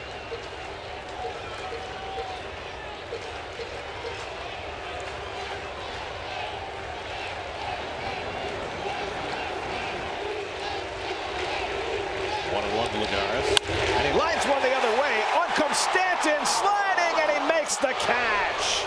Giancarlo Stanton, who put the Marlins in front with his bat, keeps them in front with a sliding grab. Nice defensive play by Stanton. Lagares hit it hard. Stanton equal to the task. Much to the dismay of Senor Lagares. 2-1 Marlins after 7.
Lexus NX Turbo and Hybrid go beyond utility. By Geico, the #1 insurer in the New York market. And by the State Farm agent of the game, David Gonzalez of Brooklyn. Contact David at myagentisdavid.com. 8th inning, Eric Goodell takes over the pitching for New York. Well, last year he did so well in 35 games for the Mets, ERA in the mid-2s, and he seems to be back in form here this year. Top of the batting order, Danny Echeverria leads off against Goodell, bluffs the bunt and takes outside. Goodell got an out in yesterday's game in the 4th inning, came on to relieve Matt Harvey. Struck out Marcelo Zuna to end that inning, and the Mets bullpen wound up throwing 5 1/3 scoreless. The last time Matt started, he left trailing against the Cubs, and Goodell wound up the winning pitcher. See if history can repeat itself tonight. Interesting that none of the Marlins have tried to bunt against Reyes, and see how he performs in his new position. We've seen some bluffing, but no actual bunting. Well, Rojas bunted one, but right at the first baseman Loney. Reyes has yet to handle a chance in the field tonight. Well, at shortstop, he didn't really get in a ready position, but he certainly is at third base. Line to short, caught. Cabrera snags it, 1 out.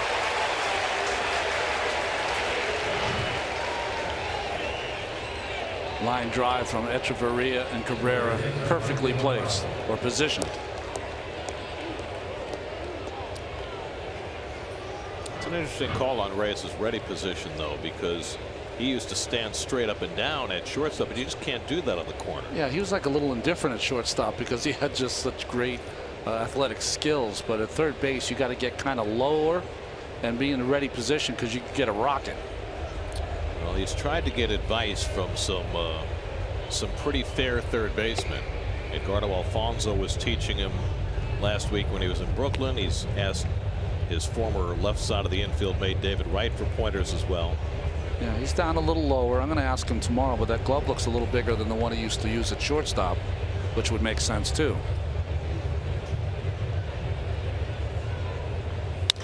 Prado drives one to right center, but easing over as Lagares for the second out. So 2 hard hit balls against Goodell. 2 outs. I remember Scott Rowland, who I thought was one of the finer defensive players that I'd ever seen at the third base position. He would get where his glove was on the ground in front of him before the ball was delivered to the plate. So he was in that position of working from bottom to top. Be interesting. A couple of hot shots hit to his left and right, whether he adjusts that ready position at all. Here's Christian Yelich, who's 0 for 3. And he is hit in the back of the leg. And it's a 2-out base runner for the Marlins. That looked like a breaking ball that he threw that he just hung on to too long. Let's see. Yeah, it was. That spike curveball hits him right in the back of the hamstring.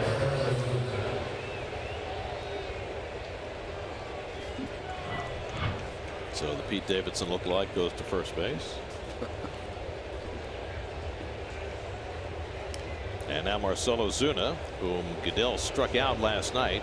Ozuna 1 for 2 in a walk. He scored in front of Stanton's home run his last time up in the 7th. Mets led 1-0 on Cespedes' home run before Stanton turned it around against Matz.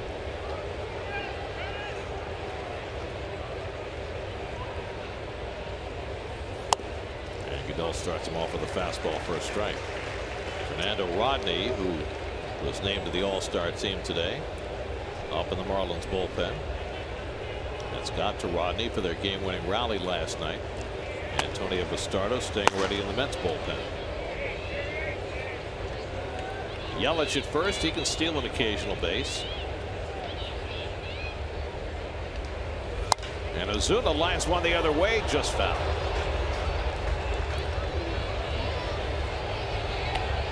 Let's check out tonight's Verizon trivia question. The 2 players who had 200 or more career doubles as a Marlin. Okay, I got one of them, I think. Third baseman? I don't even know what position he played. I thought he was more of an outfielder. He had a long career with the Marlins. Okay. Okay. Yeah. You know him, got right. He played for the Mets too. Occasionally, yeah. Occasionally does some announcing. Yes. I'm thinking the third baseman. Is he here long enough?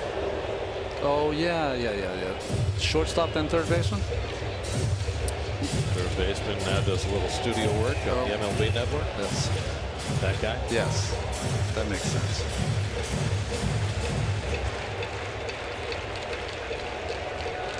They don't seem to stay in Miami long. That's what makes that question tough. Well, the 2 times that they won it all, they broke up the team so rapidly after that.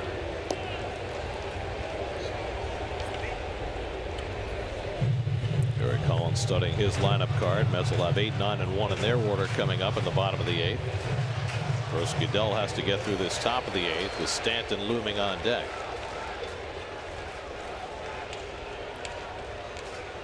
Yelich at first. 0-2 count to Ozuna. Bounces the breaking ball. 1-2.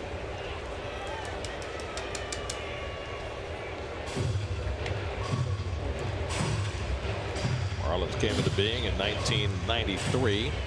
4 years later they won the World Series. They broke up the team, and then 6 years later they won it again, stunningly both times. And then they broke it up again.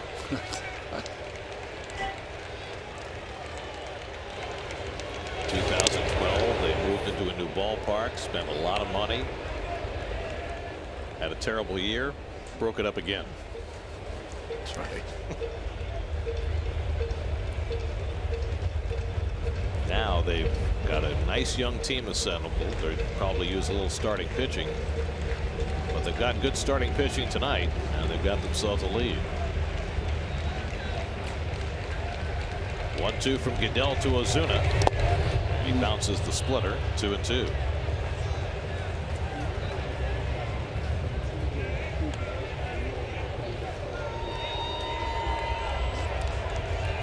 Well, Stanton would be next.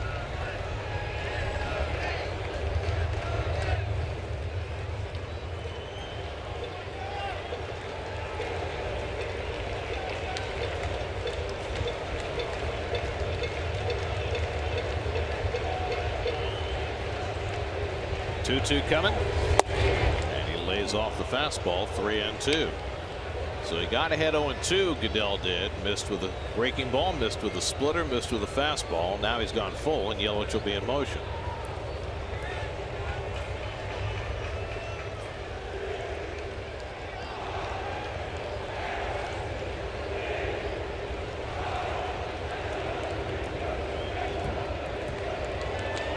To Ozuna.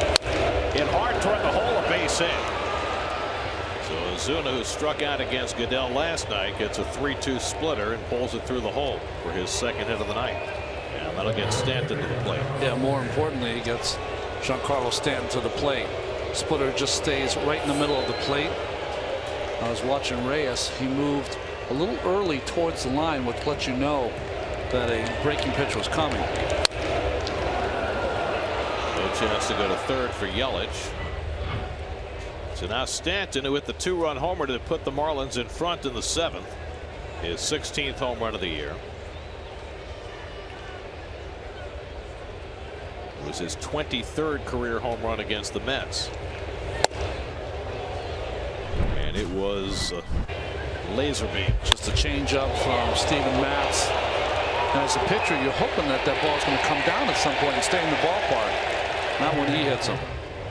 On the topspin for that one to come down. Interesting. Usually wears the face guard against right-handed pitchers, not left-handed. Not wearing it here against Goodell.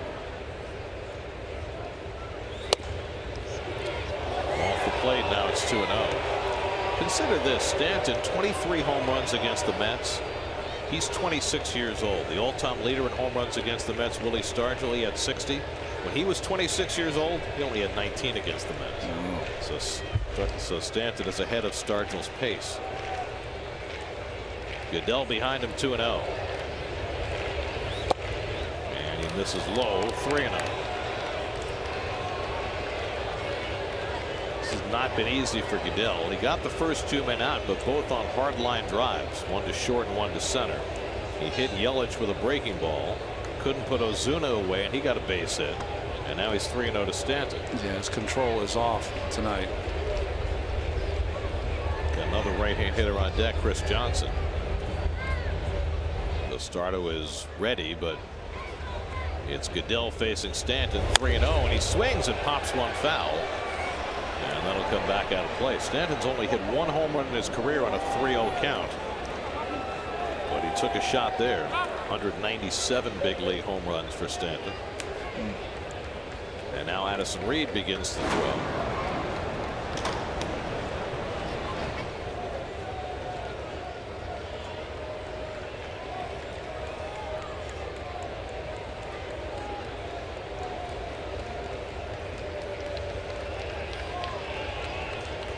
Yelich at second, Ozuna at first with 2 down. 3-1 coming. And Stanton, it's another one deep left field. Forget that. That is way out of here. Into the second deck.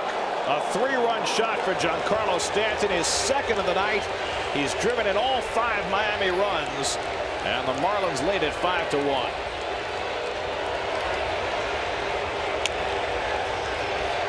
It has been a disappointing season for Giancarlo Stanton, but no disappointment tonight. His 16th and now his 17th home runs of the season. Well, he can make up for it quickly. 198 home runs now for Stanton. Fastball in, and he was waiting for it. Short, quick stroke, and this one got in the air. I mean, to pull those hands in. Look at his right elbow just tucked into his core.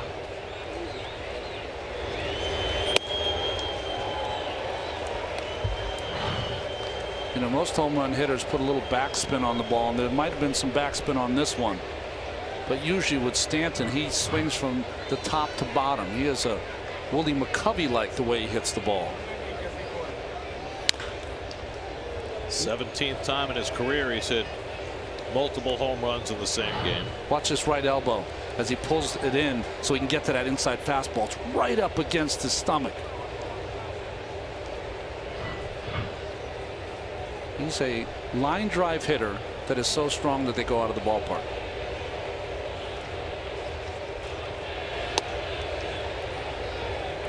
Well, last year he had an injury shortened season. Played just 74 games and hit 27 home runs.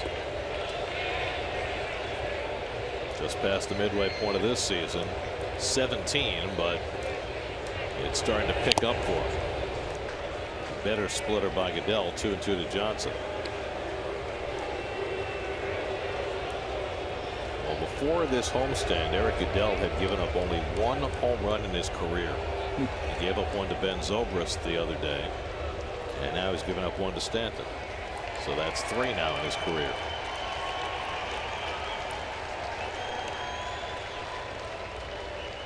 Two coming to Johnson, and he lines one to right field. Granderson coming on, sliding to make the catch.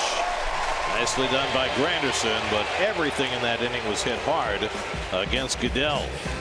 Most importantly, Stanton's second home run of the night, a 3-run shot for Giancarlo, and it's 5-1 Miami going to the bottom of the 8th.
I'm thinking Mike Lowell. You were Conine. thinking of Conine.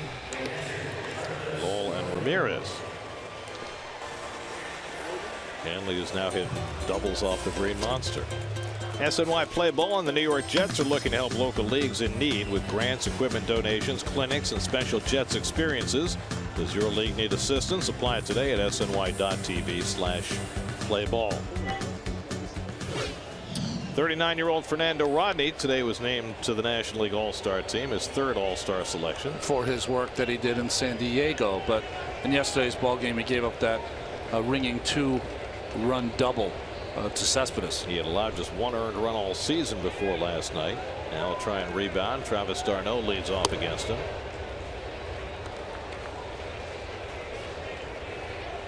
Alejandro De Aza is on deck to pinch hit. And then Jose Reyes in the home 8th. d'Arnaud had an infield hit against Rodney last night. And takes a strike. 1-1. Now it's been the Giancarlo Stanton show the last 2 innings. 2-run homer in the 7th, 3-run homer in the 8th. Marlins have survived to this point with Stanton underperforming. But imagine if he gets going and they get D. Gordon back from suspension in a few weeks. Well, he can have the same influence on an offense that Cespedes did for 2 months last year. Maybe even more in the sense that he's just that kind of home run hitter, slugger. Darno 0 for 2 tonight. And in fact, Mathis got a little crossed up by the changeup. 2-2. Now he has been stroking since coming back from the DL. Changed back to his old batting stance right before he went on the DL, and that seems to be paying dividends for him. It's a tapper back to Rodney. And he makes the play, a wide throw, but Johnson stays on the bag, 1 out. Pitchers throwing to bases, especially guys who played for Detroit at some point in their career. Right. Remember that 06 World Series? How awful that Tigers pitching staff was. Well, they make 5 or 6 errors in that. I mean, it really gave the World Series to the Cardinals. And, Rodney was part of that staff.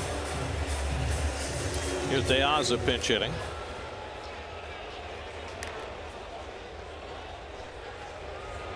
De Aza flied out as a pinch hitter last night.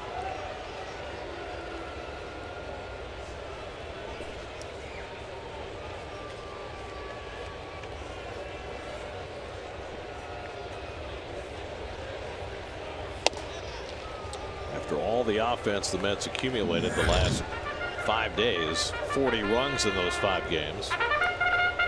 Yes, we hear you. Only 1 run and 3 hits tonight. And only 5 more outs to work with. De Aza hits one in the air to deep right. Back goes Stanton to the warning track. Back at the wall. It's out of here. Alejandro De Aza with a pinch hit home run. And that cuts the Marlins lead to 5-2. Second home run of the year for De Aza. And the Mets' 5th pinch hit home run of the season.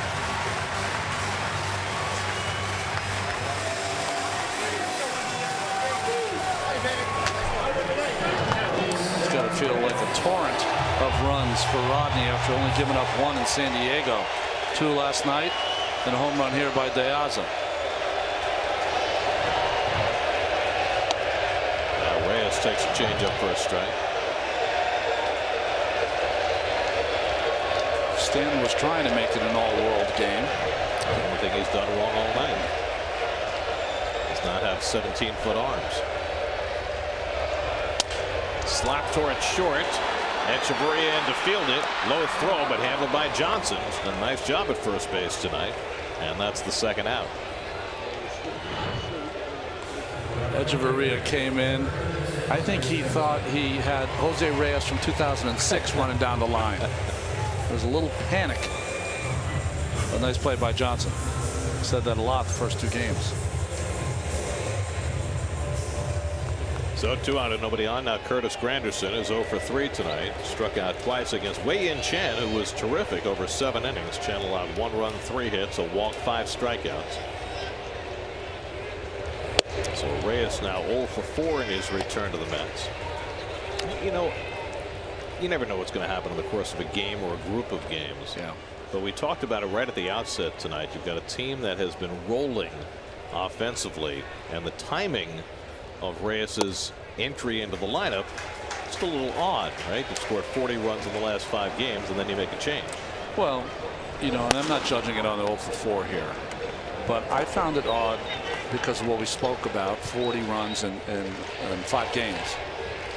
But also I found it odd because Reyes had told the team that he needed more time. He wanted to make sure when he came up he was operating on all cylinders, and he certainly didn't have that happen in the minor leagues for him. 6 for 34 in his 11 games in the minors. In fact, listening to Jose today, he said, you know, sometimes when you're a big leaguer, you just want to get to the big leagues and it'll happen for you. Hard to judge on 1 game. Sometimes it's not quite that easy. 3-0 to Granderson, and he takes a strike. Cespedes on deck, so if Granderson can get on, the Mets have a chance to make a little more noise here in the 8th inning. Cespedes had a big hit against Rodney last night. And Curtis is on base with a walk. So that'll get Cespedes to bat.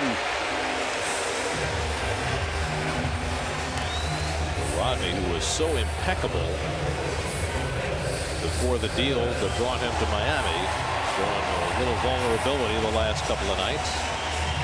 Cespedes has been on base 3 times in a row, a single, a home run, and a walk. The home run was his 21st of the year.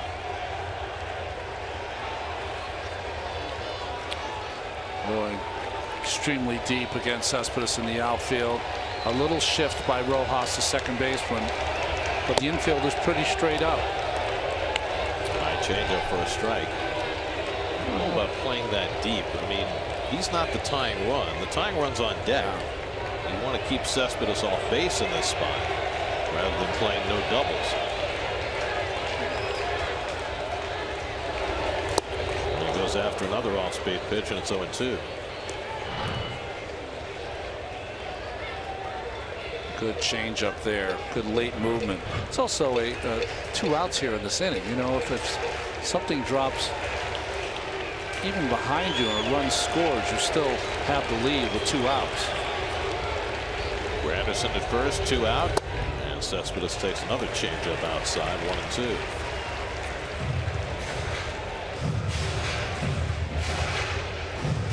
I think Rodney's hat has even turned further than it was before. There's Barraclough in the bullpen still. Well, he can't wear the goatee anymore, so extra hat turn to make up for that. Fastball at the feet of Cespedes, 2-2.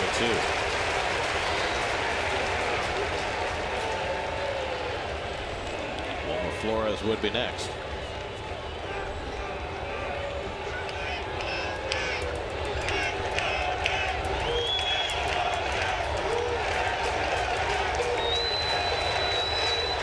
Two coming. Cespedes breaks his back, skips it past Rodney, and Granderson can't get around the tag. Rojas slaps him to end the inning. Little squib that got past the pitcher, but Rojas alerts and gets the tag on Granderson, and that does it for the Mets in the bottom of the 8th. 5-2 going to the 9th.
Happen, like, you know, every human being make a mistake. I mean, you know, people deserve a second chance in life. I mean, you know, that I gotta say, all in all, you know, I'm sorry, you know, I'm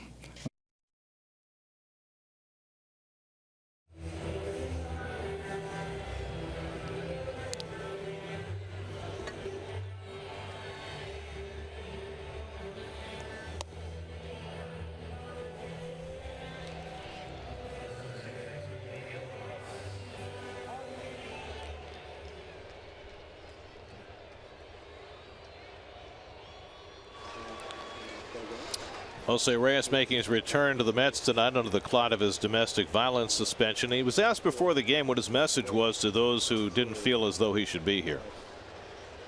that I'm sorry for what happened. Like, you know, every human being make a mistake. I mean, you know, people deserve a second chance in life.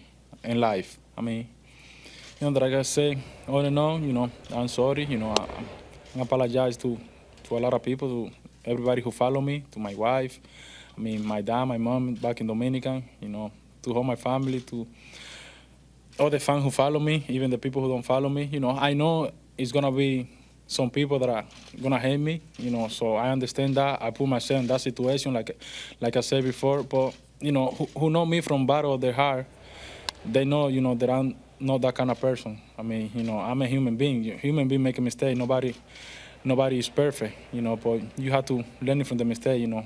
I do every step was possible. The MLB told me, I paid my suspension. I went to counseling, and I'm gonna be open to continue to do that. To be a better man, better husband, better daddy in the house and stuff like that, better teammate. Well, those were some of Jose's thoughts before the game.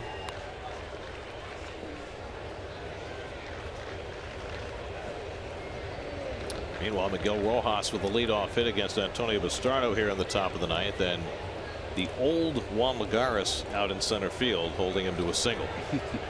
It's amazing how different it is this year with Lagares and the threat of his arm now.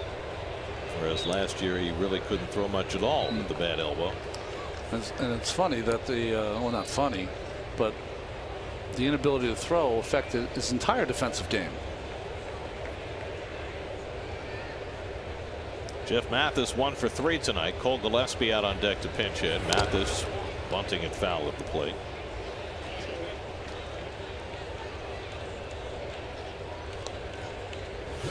Well, it's Bastardo's numbers on the season. 33rd game. It's interesting, last night the bunt didn't really work out for Don Mattingly, but going back to it here with his 8th place hitter Mathis. Bastardo last pitch Sunday, a scoreless inning against the Cubs. Well, what was so strange about Mattingly's bunting last night is that he had JT Realmuto at the plate. Nice bunt by Mathis. And Loney makes the play. 3-4 on the sacrifice. 1 out, and Rojas to second. He had Realmuto at the plate, who had hits in 7 straight at bats. Yeah. And even when he got to a 3-1 count, he had him bunted. Then he had Prado bunt, and Prado just bunted to the wrong place. Yeah. Into a double play. Well, Prado, 2 things happened. He bunted the wrong place, and then he got tangled up with d'Arnaud at the plate, so didn't get out of the box. Here's Cole Gillespie, who appeared as a pinch hitter last night and lined out to right field.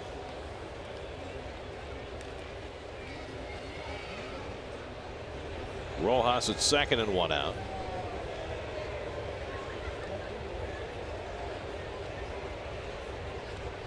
Gillespie batting for Fernando Rodney, who gave up the home run to De Aza in the bottom of the 8th. There goes Rojas. The throw to third by d'Arnaud is not in time. Rojas picks up his 2nd stolen base of the year and gets to third with 1 out.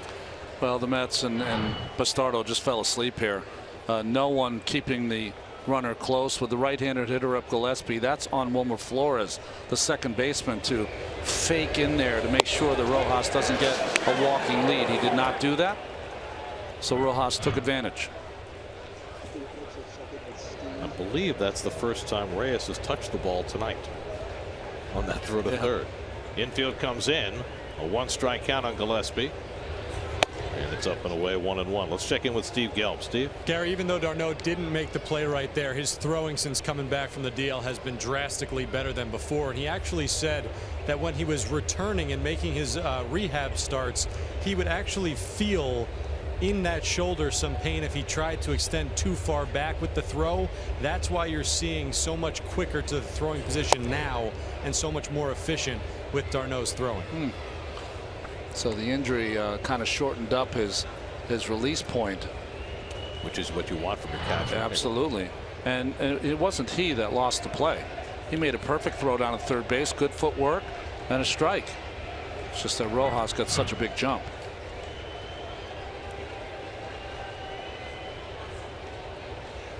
Two and 1 to Gillespie. And Bastardo, who could use a strikeout, gets even. Danny Echeverria waiting on deck.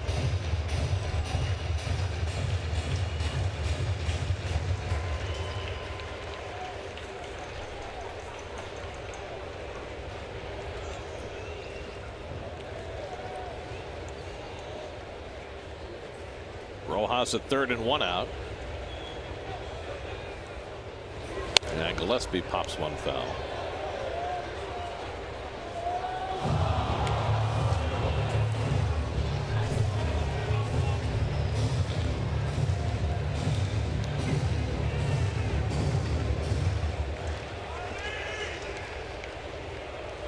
Steven Matz went the first 7, allowed 2 runs, 6 hits, a walk, 6 strikeouts. Very good performance by Matz, ruined by Giancarlo Stanton's first of 2 home runs. He had another one off Eric Adell, a 3-run shot in the 8th, and has accounted for all 5 Miami runs tonight.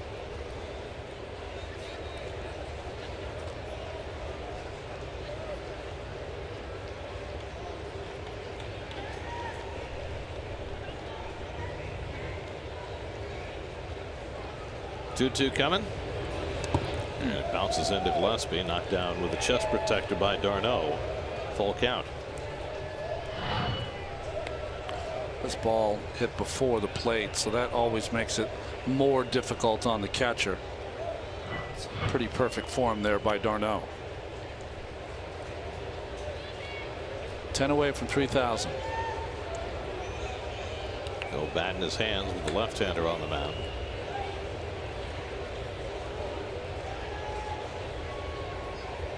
Ichiro picked up hit number 2,990 last night. 3-2 from Bastardo to Gillespie. He struck him out. Fastball up and away, and Bastardo has the second out of the inning. Let's check in with the studio, see what's coming up on WB Mason Postgame Live. Gary Apple, along with Jim Duquette and Todd Zeile. Guys.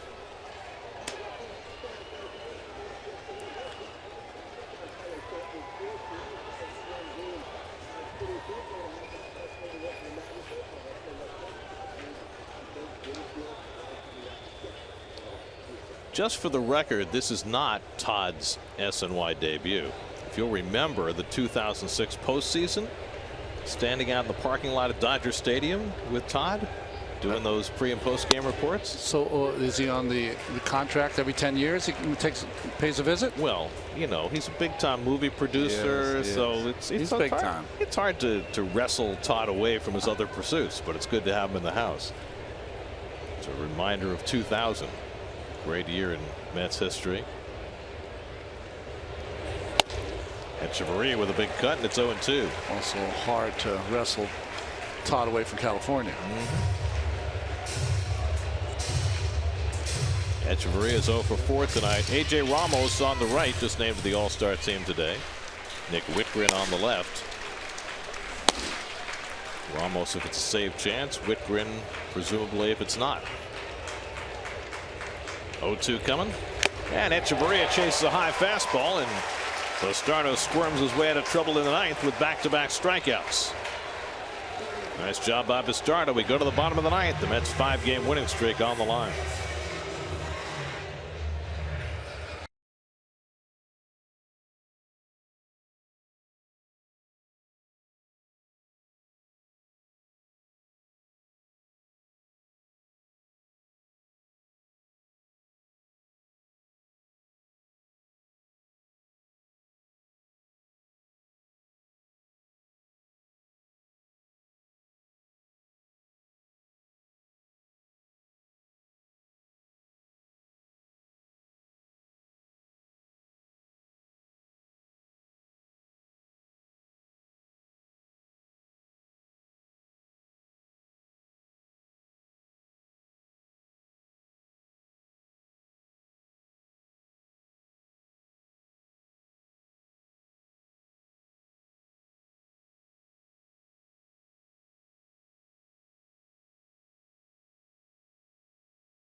Doug Williams will be in the chair, and he's raising a visual image that I just don't want to even consider.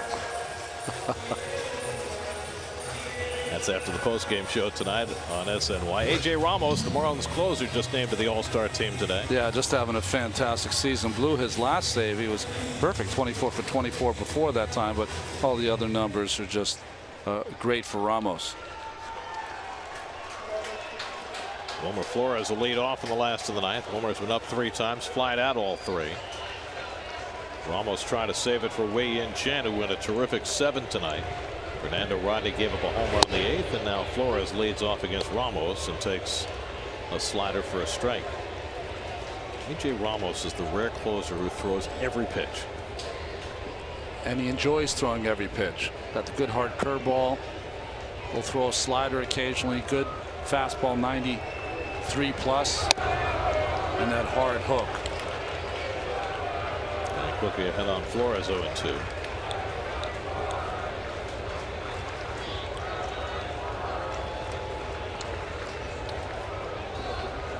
Mike Dunn staying busy in the Marlins bullpen. And Flores cracks one toward right center. Racing over is Ozuna, and he runs it down right before the warning track. 1 out.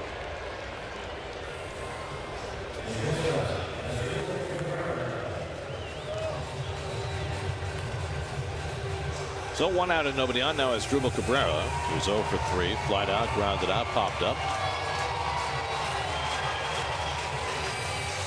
Day game tomorrow with Jacob deGrom on the mound against Justin Nicolino. Mets will see a left-hander for the 2nd straight game.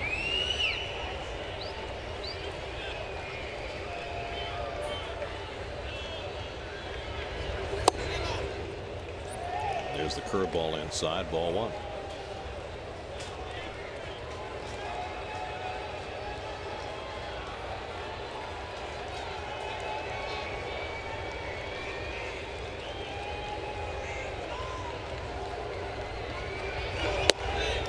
Curve for a strike, and it's 1-1.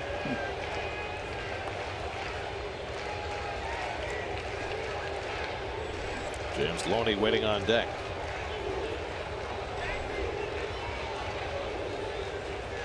Alejandro Ramos from Lubbock, Texas. Is he a Texas Tech guy? Stayed home to go to college at Texas Tech. He reminds me his stuff a little bit of the Danny Graves. Remember when he closed games for the Cincinnati Reds? He had that good fastball and the hard hook. Danny later pitched for the Mets. That's right. Fly ball left field, and Yelich right there. 2 out. So the Mets are down to their final out of the night. And James Loney will try and keep it going.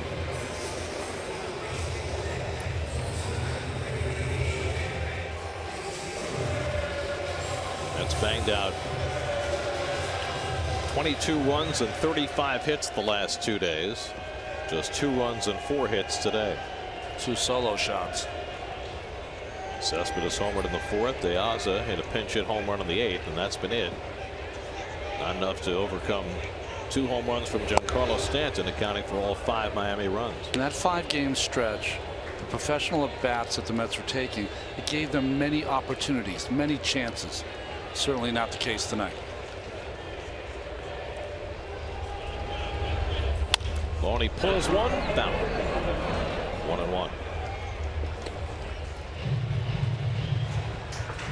The game in Washington has gone to the bottom of the 8th. Brewers 5, Nationals 2.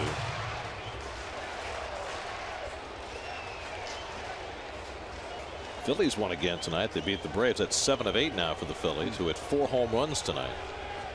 Zach Eflin got his first big league win. Off the corner, 2-1. Who made the All-Star team for them? Herrera? Odubel Herrera, yeah.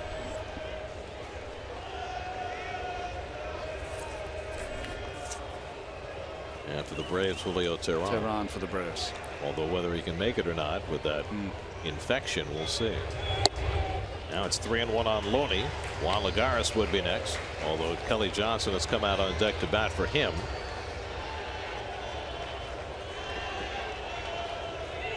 So Johnson, Nimmo, Walker all available as left-hand pinch hitters.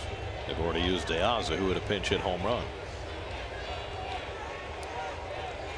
Ramos behind 3-1 on Loney with 2 out. And he walked him. So the Mets have life. A 2-out base runner in the last of the ninth. They need one more base runner to get the tying run to the plate. And Kelly Johnson will try and provide that.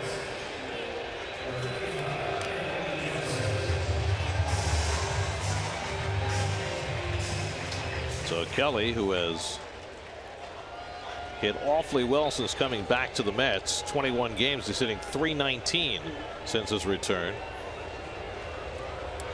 And shortstop Echeverria up the middle, and the third baseman's got to play Prado against the bunt as they let Loney take second base. Defensive indifference. No stolen base. Why did they have to play against the bunt? You can't give it to Kelly Johnson, because if he gets on, then the tying run comes to the plate. Bill Walker with the bat in his hands. Out the day off today, but ready to pinch hit. First, Johnson has to keep it going. Johnson 2 for 5 with a home run in his career against A.J. Ramos. And Ramos needs a conversation with Mathis. Obviously, he forgot what sign they're using with a runner on second. Here you go, kid. Second sign.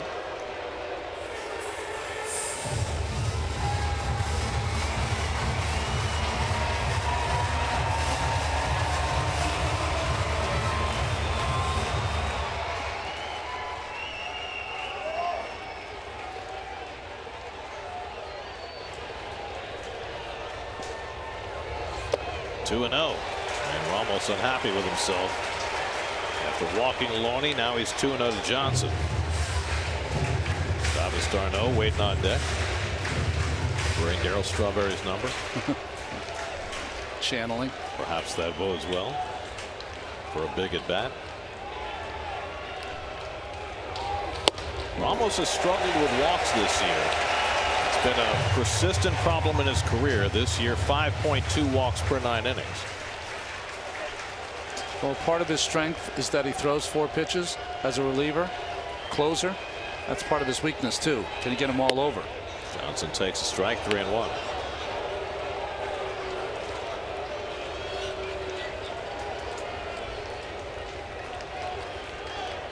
Kelly Johnson trying to keep the Mets alive, down 5-2 in the ninth. And Kelly pops it up.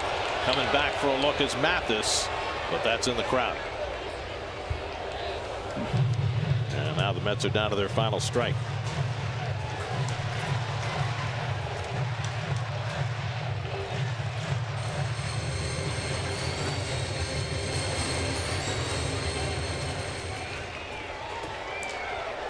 Rally caps, will they help? They used to. All depends on the team that's rallying. That's right. 3-2 from Ramos, and Johnson pops it up into shallow center. Out goes Rojas, and the Marlins win it. The Mets' 5-game winning streak comes to an end, and Jose Reyes' return to the Mets. Mets hit 2 solo home runs, but Giancarlo Stanton hits 2 and drives in 5, and the Marlins win it 5-2. Well, it was the Stanton show. Steven Matz gets lost, but pitched awfully well, only giving up that two-run home run to Stanton, and Stanton also made a great catch in right field. Ramos gets the save for Wei-Yin Chen, who had been really struggling lately, but was terrific tonight. 7 innings, 3 hits for the win. Tonight's game summary presented by Verizon. Stanton drove in all 5 Marlins runs with his 16th and 17th home runs of the season. Miami wins at 5-2. More coming up from Citi Field.